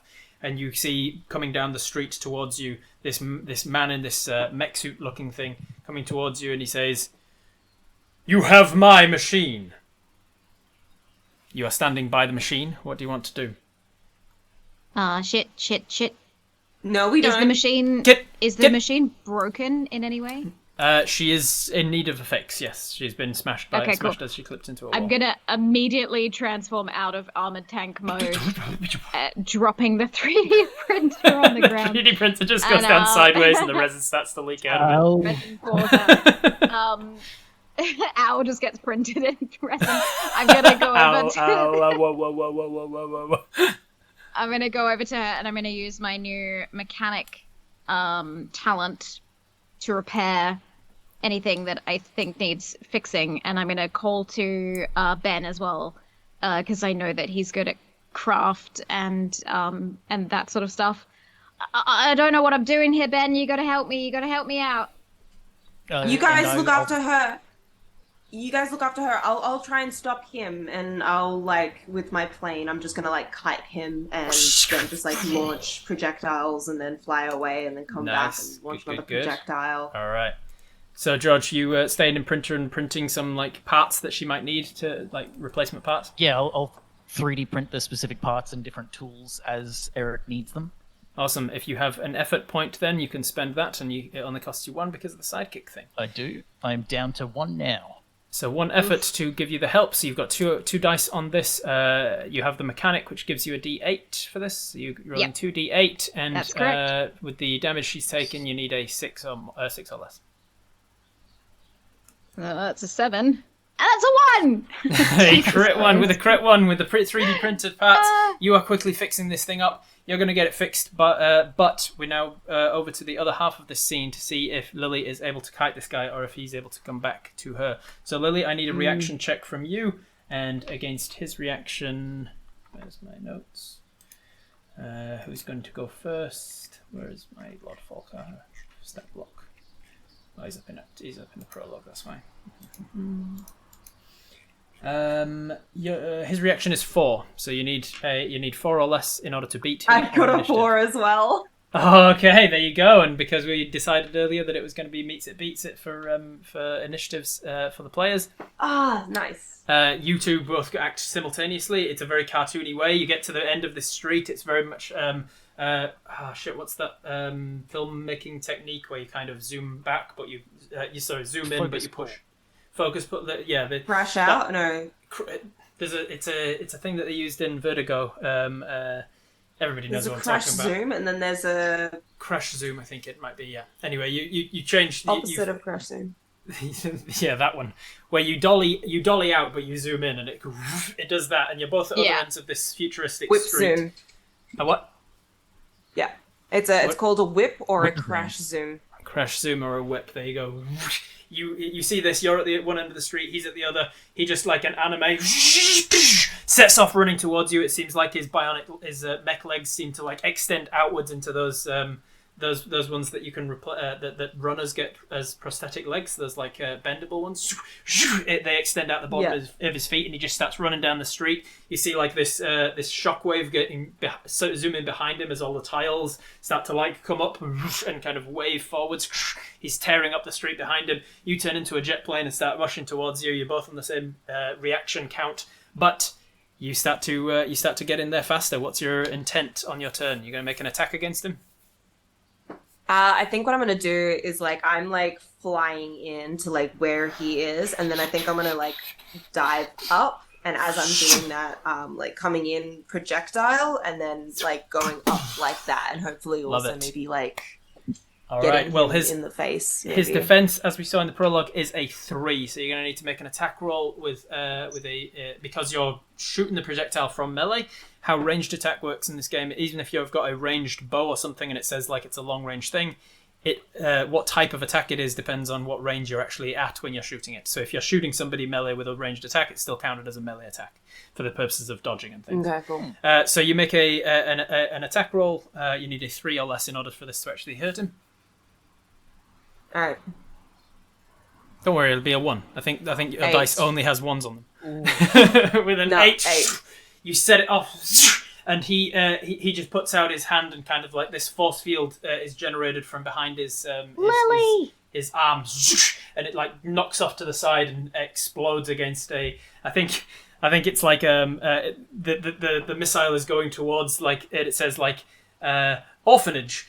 And it's going towards that, and then at the last second it moves next door, and it's pillow factory, Boof! And it explodes the pillow factory, and feathers go all over the city or something. I'm thinking very much Powerpuff Girls. My pillow! my pillows! What will the orphans sleep on? That was a George bit. I did steal that bit from George. I'm not to take. Take it. Not to take jokes that aren't mine. No, I'm not so you pull up at the last stealer. second.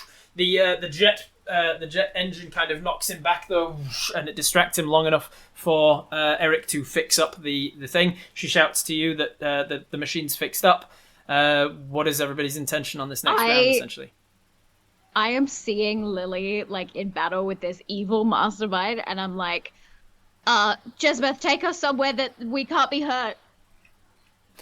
Somewhere you cannot be hurt. Eric is panicking. He's like, the girl he's in love with, his high school crush, is being killed as a jet plane, and he's like, I need to save her life, and I'm gonna like program into this. I think I know the place. Whatever I can. I think I know the place.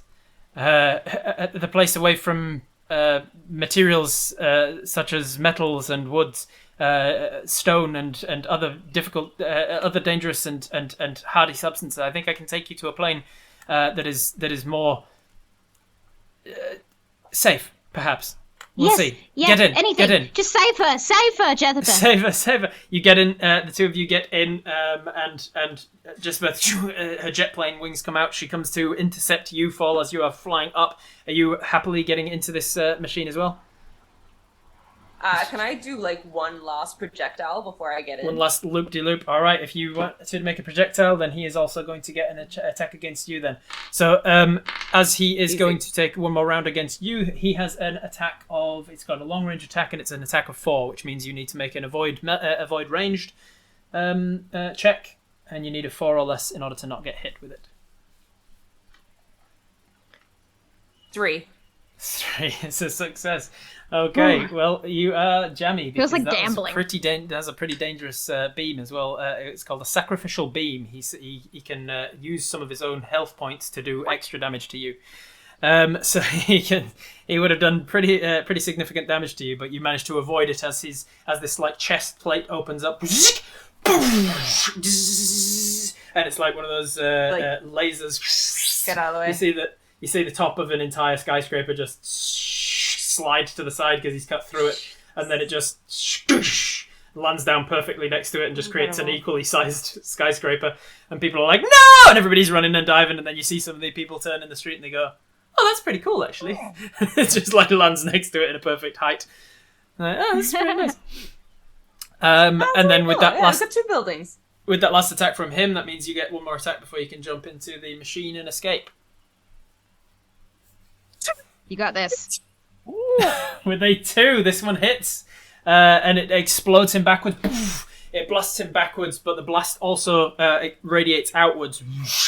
You then just in midair from this jet plane, this dogfight almost of you and Jezebeth, sort of intertwined like 2 hawks about to mate. That's how some birds of prey actually mate. Do you know that? In the air, they fly real high, and then they get together and they do the dirty as they're falling to their deaths. And if they don't finish by the time they hit the ground, they just die. That's how some birds of prey genuinely mate. So you can't do this worth it, right? It's like, we gotta get them like frequent flyer points. Yeah. So you two are kind of twirling. You set off this explosion. The explosion is bursting outwards from the point of impact, somehow avoiding everybody in the city, but not Lord Folgar. It's a cartoon. And then in the middle, exactly. And then in the middle of the air, you just transform back into yourself, and you start to fall. And Jezebeth grabs you. You land in the machine, and then she activates on her own accord because you've already asked for the plane you want to go to. And on that moment, again, the dramatic irony is you look. We see it from Lord Falcar looking up. He puts his hands towards you, and something activates in his in the wrist gate, which kind of determines where you're going, and he can follow you there. So he's looking. He's sort of seeing which plane you're portaling to. And from his perspective, we also see a trail of smoke as his laser just clipped the back of Jezebeth, and she says, I seem to be malfunctioning. I won't be able to stay in one plane for very long. She zaps you through to the next plane. You level up once more. And this time, as you land down, it lands down in this big plume of white powder. It seems to entirely nullify the landing and any damage you would have taken as she tumbles down. Almost. She's still a working machine, but she'll kind of have to jump between planes at a much faster rate. we're going into more of a montage element as we wrap up towards the end of Act 3 here. You're slammed down into what seems to be, as you are ejected from this machine, tumbling down this mountain of white powder, you realise it's flour. It's entirely this mountain of flour, and you look around the landscape and you see you're in like this field of flowers, but they're all bags of flour.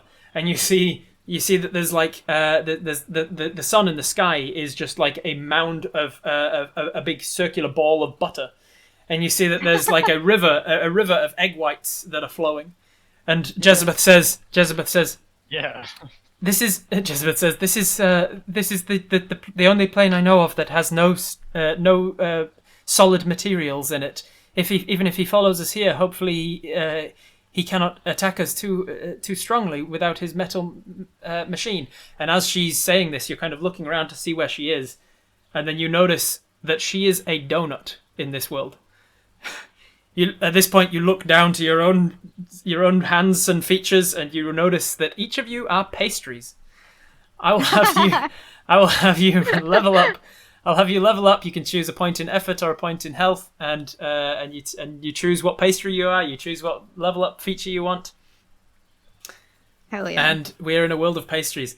We basically, how this is going to work for the rest of this campaign, the rest of this one shot, I shall say, is that the Lord Folkart is going to continually appear where you are. You have one round to try and fight him or kill him, and if you don't, you have to escape before he kills you. Each time you escape, you level up, so you can increase your health or your effort and try again in the next world. Each time we're going to be changing setting, changing genre, just to really showcase quick fire what the settings and genre agnostic system is capable of. Also, what do you want to do? I do just want to flag, Rob, as well, that I have a finishing blow as one of my talents. Oh, dope! Yeah, if you get into 1 point, he dies, right? So if an attack leaves him on 1 hit point, it's considered leaving him on 0. Dick. It's dead. Okay. All right, so quick fire. What are you? What pastries are you? I'm a croissant. You're a croissant. Nice, I love it. Yeah, I've got grip. Like one of my skills is grip, so I feel like I could wrap So you're a around curly with, croissant. with the I'm a curly. Yeah, I can grip. All right. Ben is a macaroon, and I've taken 1 point in sweet talk, and Nice. 1 point in nullify struggle. Remove struggle. Yeah, so you can start to remove your bad driver ability. Yeah. So as you are an effort to be better at it. As you're going to be rolling You are now around a wheel. as a macaroon, your driving checks, you can choose to spend effort to no longer be a bad driver. He started to work out how to drive. How about you, Fall? What are you? I am a massive bundt cake. Because you've gotten rid of icing your on wings trait now and gone back to the big. So you are now big again, and you still have the fire Actually, resistance. yeah. So we've said you're a big. I'm actually a blue wings bundt cake. Nice. Ooh. Very cool. All right, now I'm going to put it to the chat. What is the worst pastry? When Lord Folkar arrives down in this world? What is the worst pastry? What is he going to arrive as? Of all of the pastries in the world that people are like, no, thank you. If we were to rank them all, Vegemite. I'm gonna. Yeah, I'll say. Vegemite Oh no! I like cinnamon scrolls. Cinnamon scrolls are good. cinnamon scrolls. What about are. like a Danish? Danish is amazing. I Do love we want the Danish. worst one? I We love want Danish. The worst. The worst alright. pastry. You guys can Somebody saying a Twinkie. Somebody saying a Twinkie. Oh, a Twinkie. Twinkie. Twinkie. Yeah, I think he's a Twinkie. sure. Right? Twinkie. Fruitcake. This is terrible. I Oh, yeah, personally I like fruitcake, fruitcake. but I do acknowledge that it is the worst pastry. Fair enough. He's I a like- fruitcake. I He's a like big fruitcake stodgy. too. He's a big stodgy fruitcake. Yeah. So as you guys land down, you've got your new abilities and things as pastries. He arrives as well, hot on your tail. You've basically got 1 round of anything you want to do to like prepare. If there's anything you want to do to try and like give yourself an advantage over this. Otherwise, he arrives at the top of this mount flower. I'm sure there's some kind of play on words I could have done if I'd have thought about this in advance. Is there some kind of Kilimanjaro, Everest? I'm sure there's a mountain in the world that's some kind of flower name. Anyway, doesn't matter. What are you guys doing while you're waiting for him to arrive? So I have something very interesting that I'd like to suggest. Yes. I still have allergies, and I have said that I am allergic to everything. So I think that Eric also has an allergy to like flour, wheat, pastries. Like he's gluten not intolerant. celiac. He's gluten intolerant. He's Gluten celiac. intolerant. So I think he starts to like swell and bloat and like expand, and he's in like serious pain. But I want my croissant to just grow to the same sort of size as the fruitcake, so I can still grapple. So you can still grapple him. Him. Okay, I'll allow that. Yeah. He's becoming a puff pastry. Okay, guys, so I'm allergic to myself. As you are. So I will say that the toss-up here is that you are large enough to be able to grapple him, but you will be suffering your struggle from your a D12 from your allergies. Yeah. Okay, so then he arrives at the top of the mountain as what did we say? A fruitcake, a big stodgy fruitcake, and he just starts to roll down towards you. Give me my machine! And he's starting to pick up the pace and cover himself in flour. I need a reaction check from each of you. I want to try and like be in the way and like maybe try and redirect him towards the Butter River, because nice, I think throwing him into the Butter River is going to be a good way to like. All right, I love it. Let's get a reaction check from you, and because there's going to be several rounds of a different. It was a butter sun and an egg whites river. Egg white. Ooh. All right, reaction from Lord Folkart is set at the 4, so he's going at initiative 4 in the combat. Anybody below 4? Anybody before 4? Ben got 10. I just got 4. Oof. I got 4 as well. Oh, nice. So this means there's a 3-way tie between the NPC and you two. You two can choose which one goes first. Do we want to roll off again? Do you want to do a combo? That'd be pretty fun. We could do a combo. Combo attacks. We get bonuses for combo. Okay. Yeah, let's combo. Nice. All right. So the two of you are going to combo turn it, and then it's going to be Folkart, and then following with Ben at the end. All right. So what do you want to do? He's rolling towards you. You said that you're going to get in the way to try and redirect him towards the river. Yes. I have a question. Yes. Is he a fruitcake with a hole in the center? You know those ones that get made. Do you want him to be? Yeah, I want to loop my croissant arm through him. Yes, he's been made in one of those, whatever they're called, those bundt cakes. Ring. Yeah. Is that a bundt cake as well? Yeah. So he's also a bundt cake, but he's just a fruit cake version. Yeah, I've got icing on top.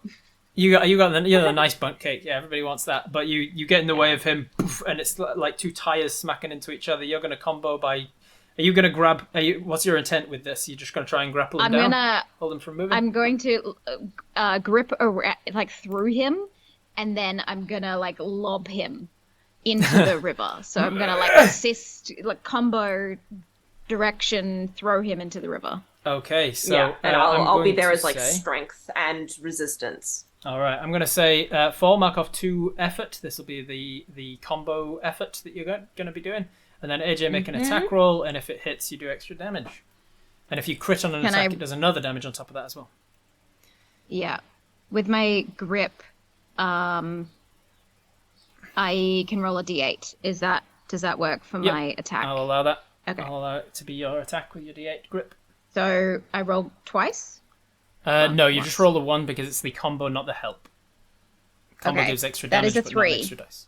That is enough for his defense. His defense was a 3, so you needed it. So 3 is just enough to hit. So you do a point of damage, and because of the combo, you do 2 points of damage. So describe the combo. How do you guys work together to do this? So I'm there as like a big force, like an immovable object. If he's rolling down towards us, and I think Lily's gonna like push him into me. Oh, I'll say that if I can offer, because you have big and immovable as one of your traits. Like you're a tiny croissant and he's a big ass bundt cake. If you grabbed him and tried to push him, you'd just end up pushing yourself. So you loop the other end of your croissant through the hole in the other bundt cake, and you've kind of wrapped it both. And then you use the immovable object to then whoosh to then use fires. Yeah, like Ted. Hell yeah. And then you direct him into the thing.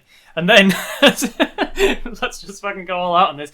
You sort of stretch out your croissant, arm through both ends, and start rolling down the hill, being an axle. And then George, you need to steer this towards the river.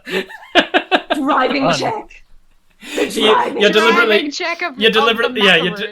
deliberately like moving him into like some like raisins and nuts and things that are harder ingredients to try and like that's what causes him the 2 points of damage. And then he will go into the river if George, you succeed on a driving check. And you can sugar in my brain is activating. And you can choose to spend the efforts to negate it because of the river struggle. Love it. It's gonna be a D10, baby. 1. Crit! Alright! That's I'm gonna say that not only succeeds in smashing him into the river, but it does another because it's a crit. I'm gonna use it like it's an attack and do 2 points of damage to him.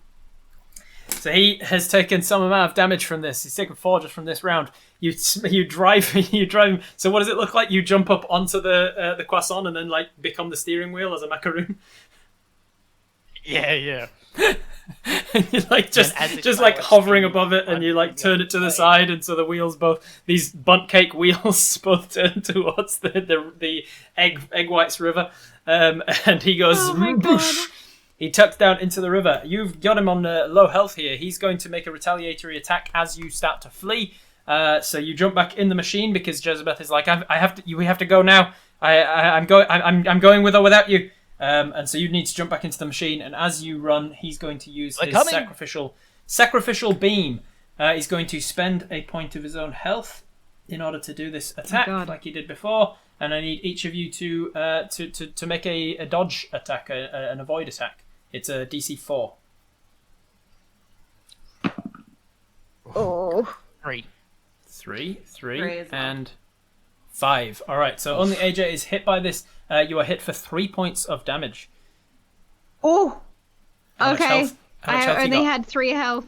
You only got 3 health, so you get into the machine, but you get slammed in the back from this.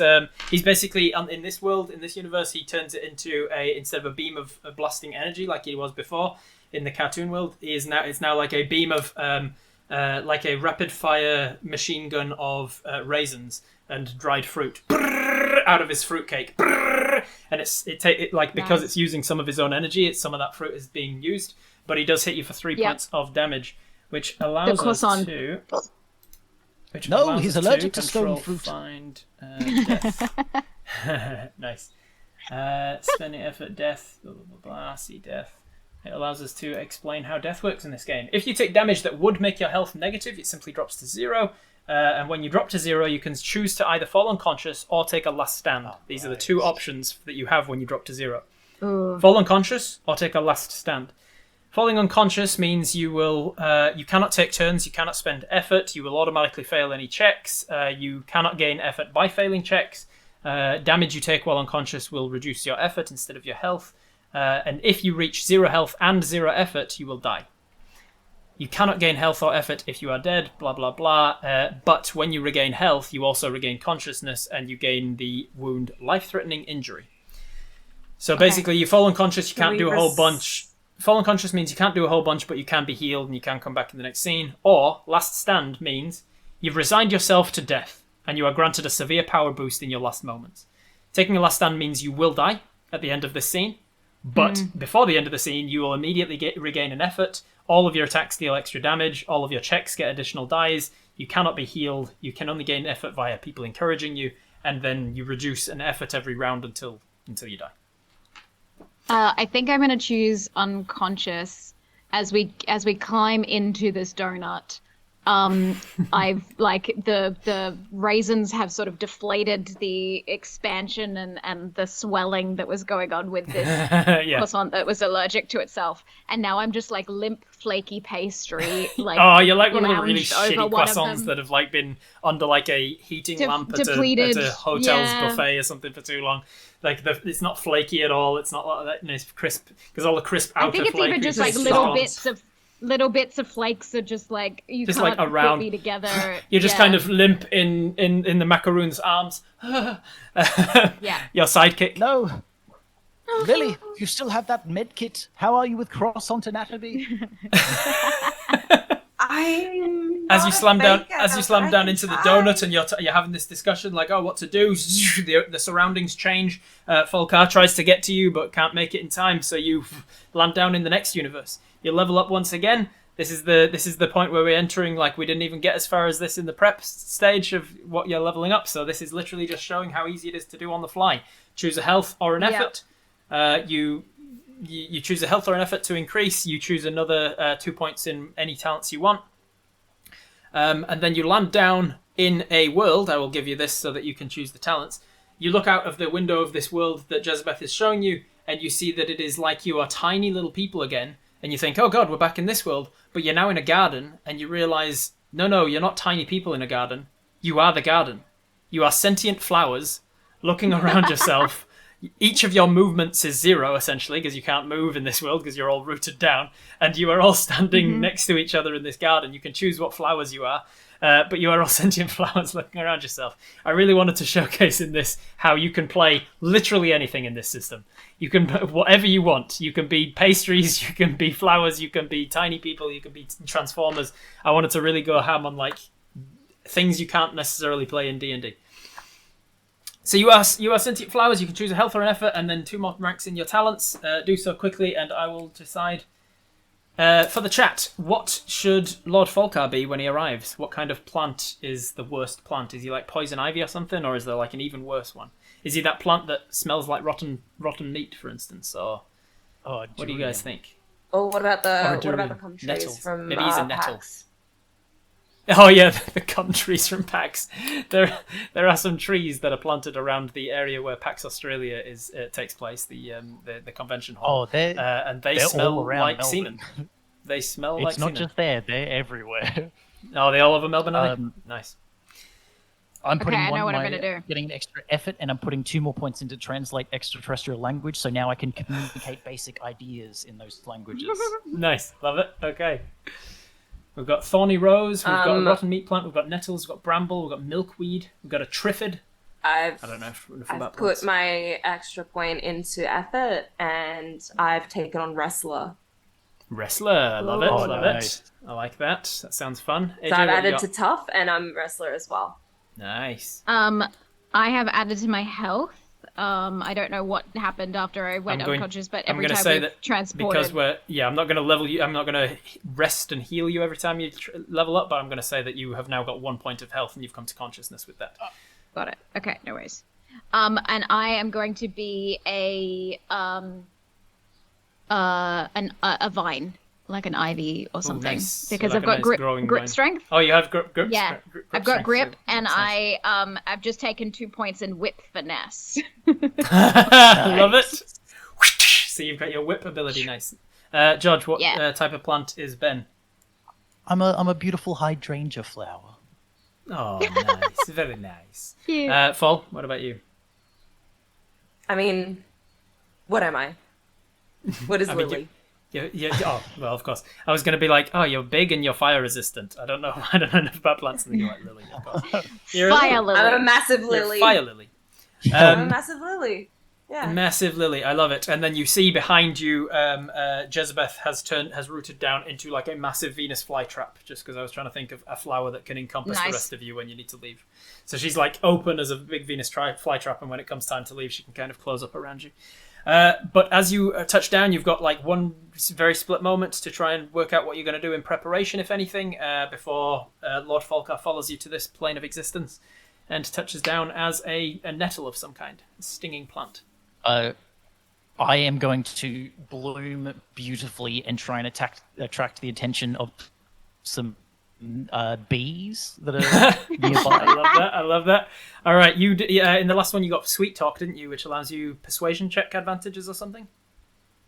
Yep, if I can convince Wonderful. them of good intentions. Yeah, I get a D8. absolutely. So you can use a D8 on this. I will say that the DC is relatively low. I'm going to put it at 6 because bees love flowers.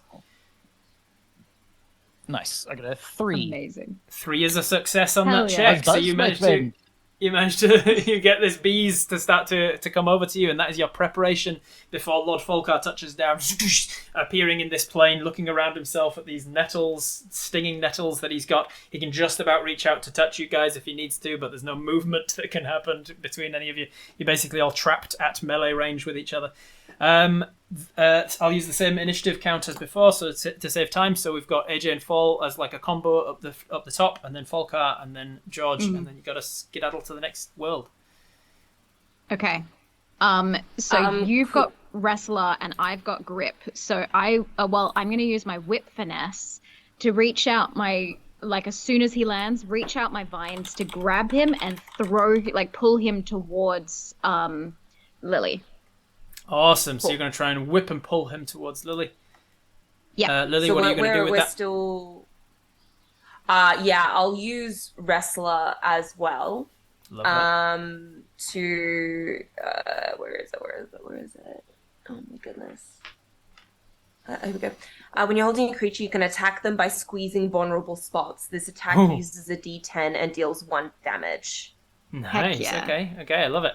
This is going to be... Yep. And while I'm... I'll just make this be my turn. So I'll try and do that. All right, so AJ, we're going to start with you making a check with your grip. So grip at the level it's at now, what does it give you, a D8? Grip with the level that it's at now gives me a D6.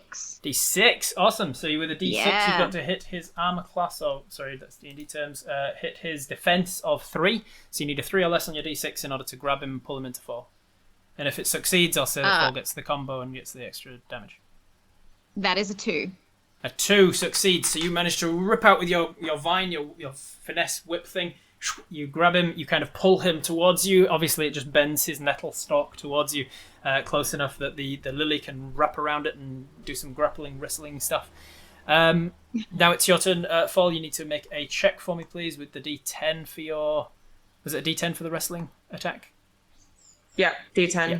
There you go, then. D10 for your wrestling. Come on. Obviously, your hay fever is acting up as 8. well. Eric, allergic to himself once again. With an 8. I'm swelling. An 8, unfortunately, is not enough, so that'll just be the 1 damage rather than the combo damage. So he's still taking some damage, and he's looking Very rough. sorry.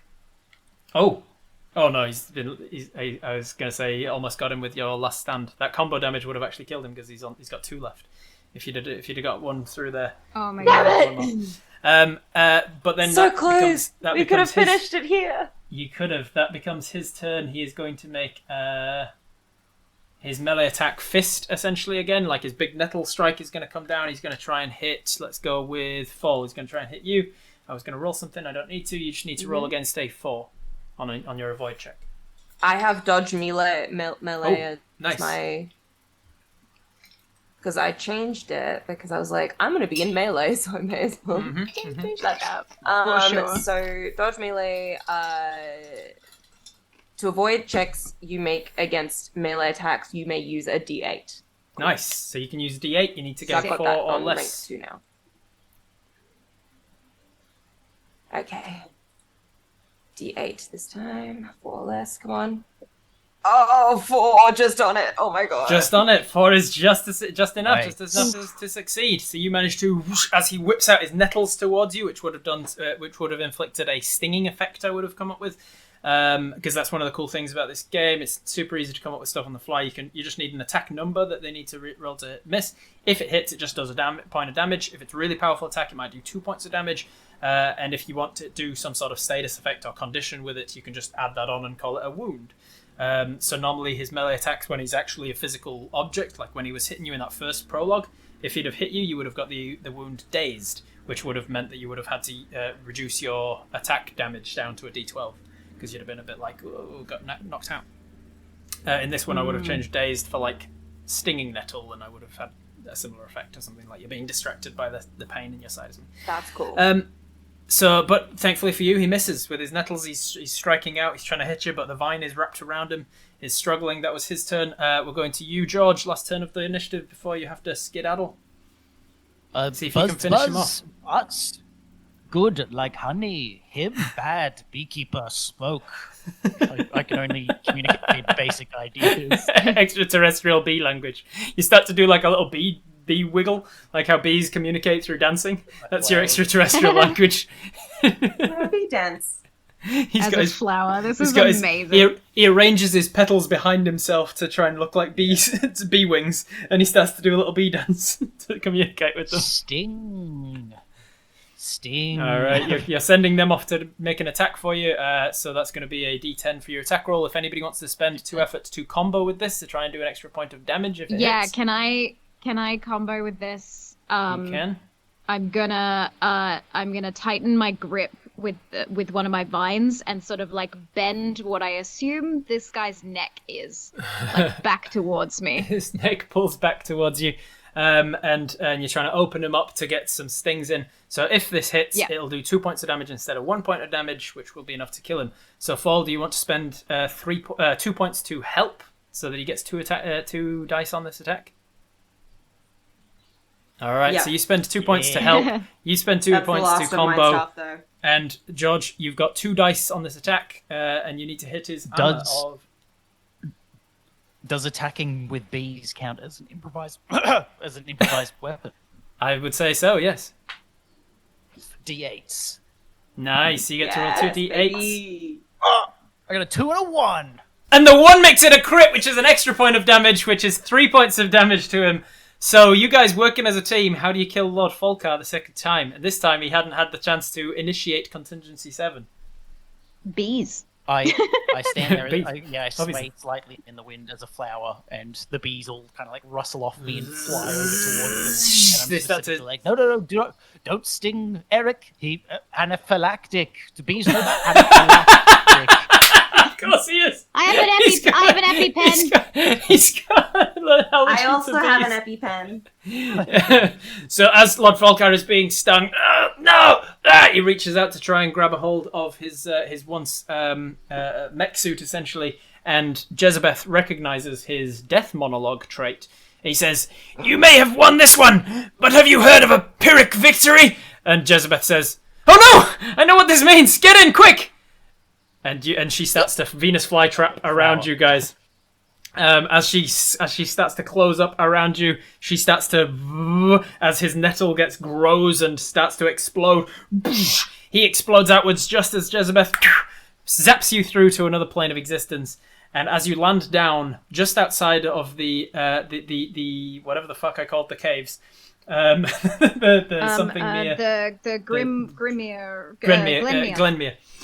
As you land down outside of the Glenmere caves, the mech suit falls from the sky and just dents the top of the school bus.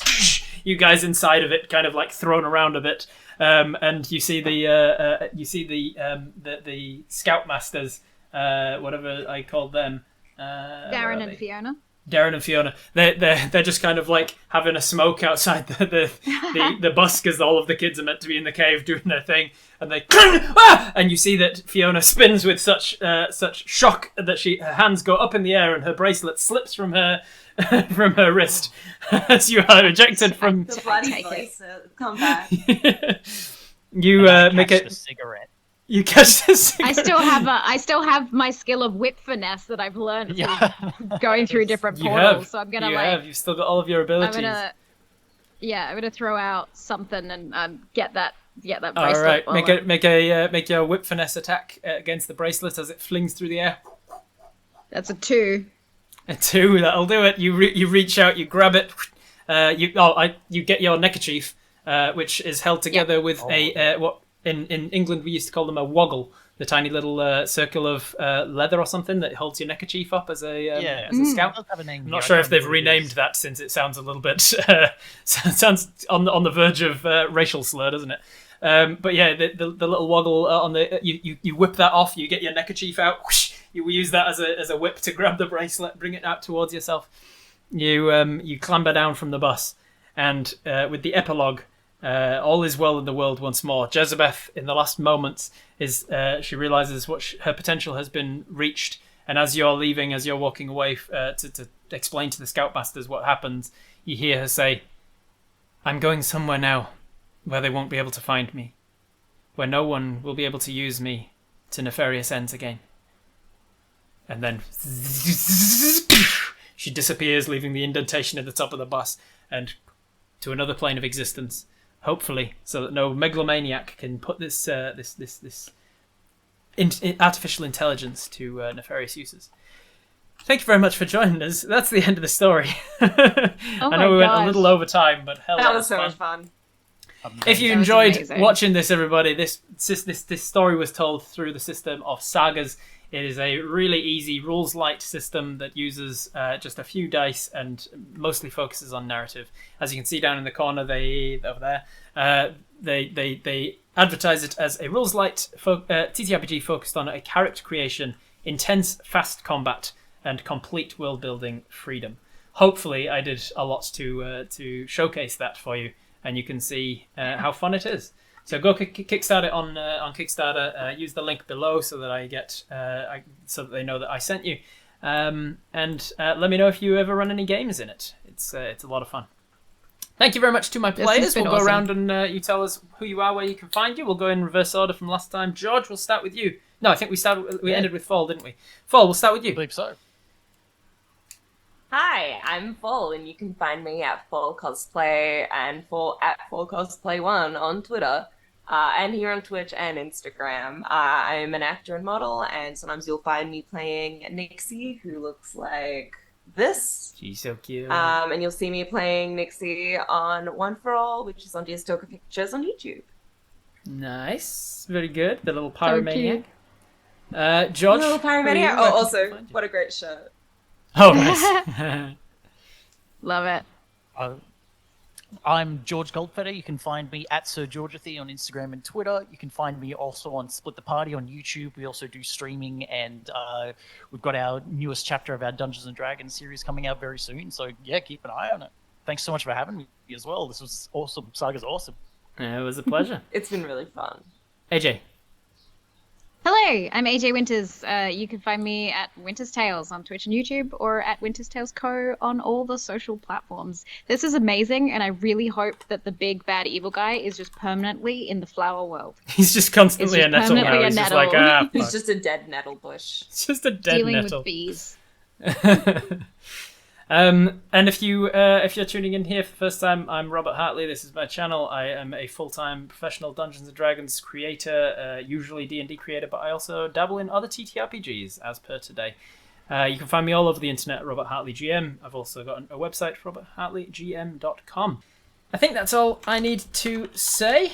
One more time, plugging Dennis and the work that he's done, OKSDM on SAGAS. So make sure to head over and check it out. At least check it out on Kickstarter, even if you're not in a position to pledge. Just check it out and support the work he's done.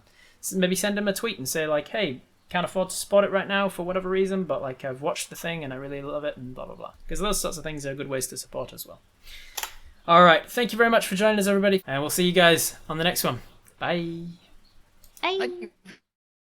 All hail the algorithm gods. Comment, like, and subscribe.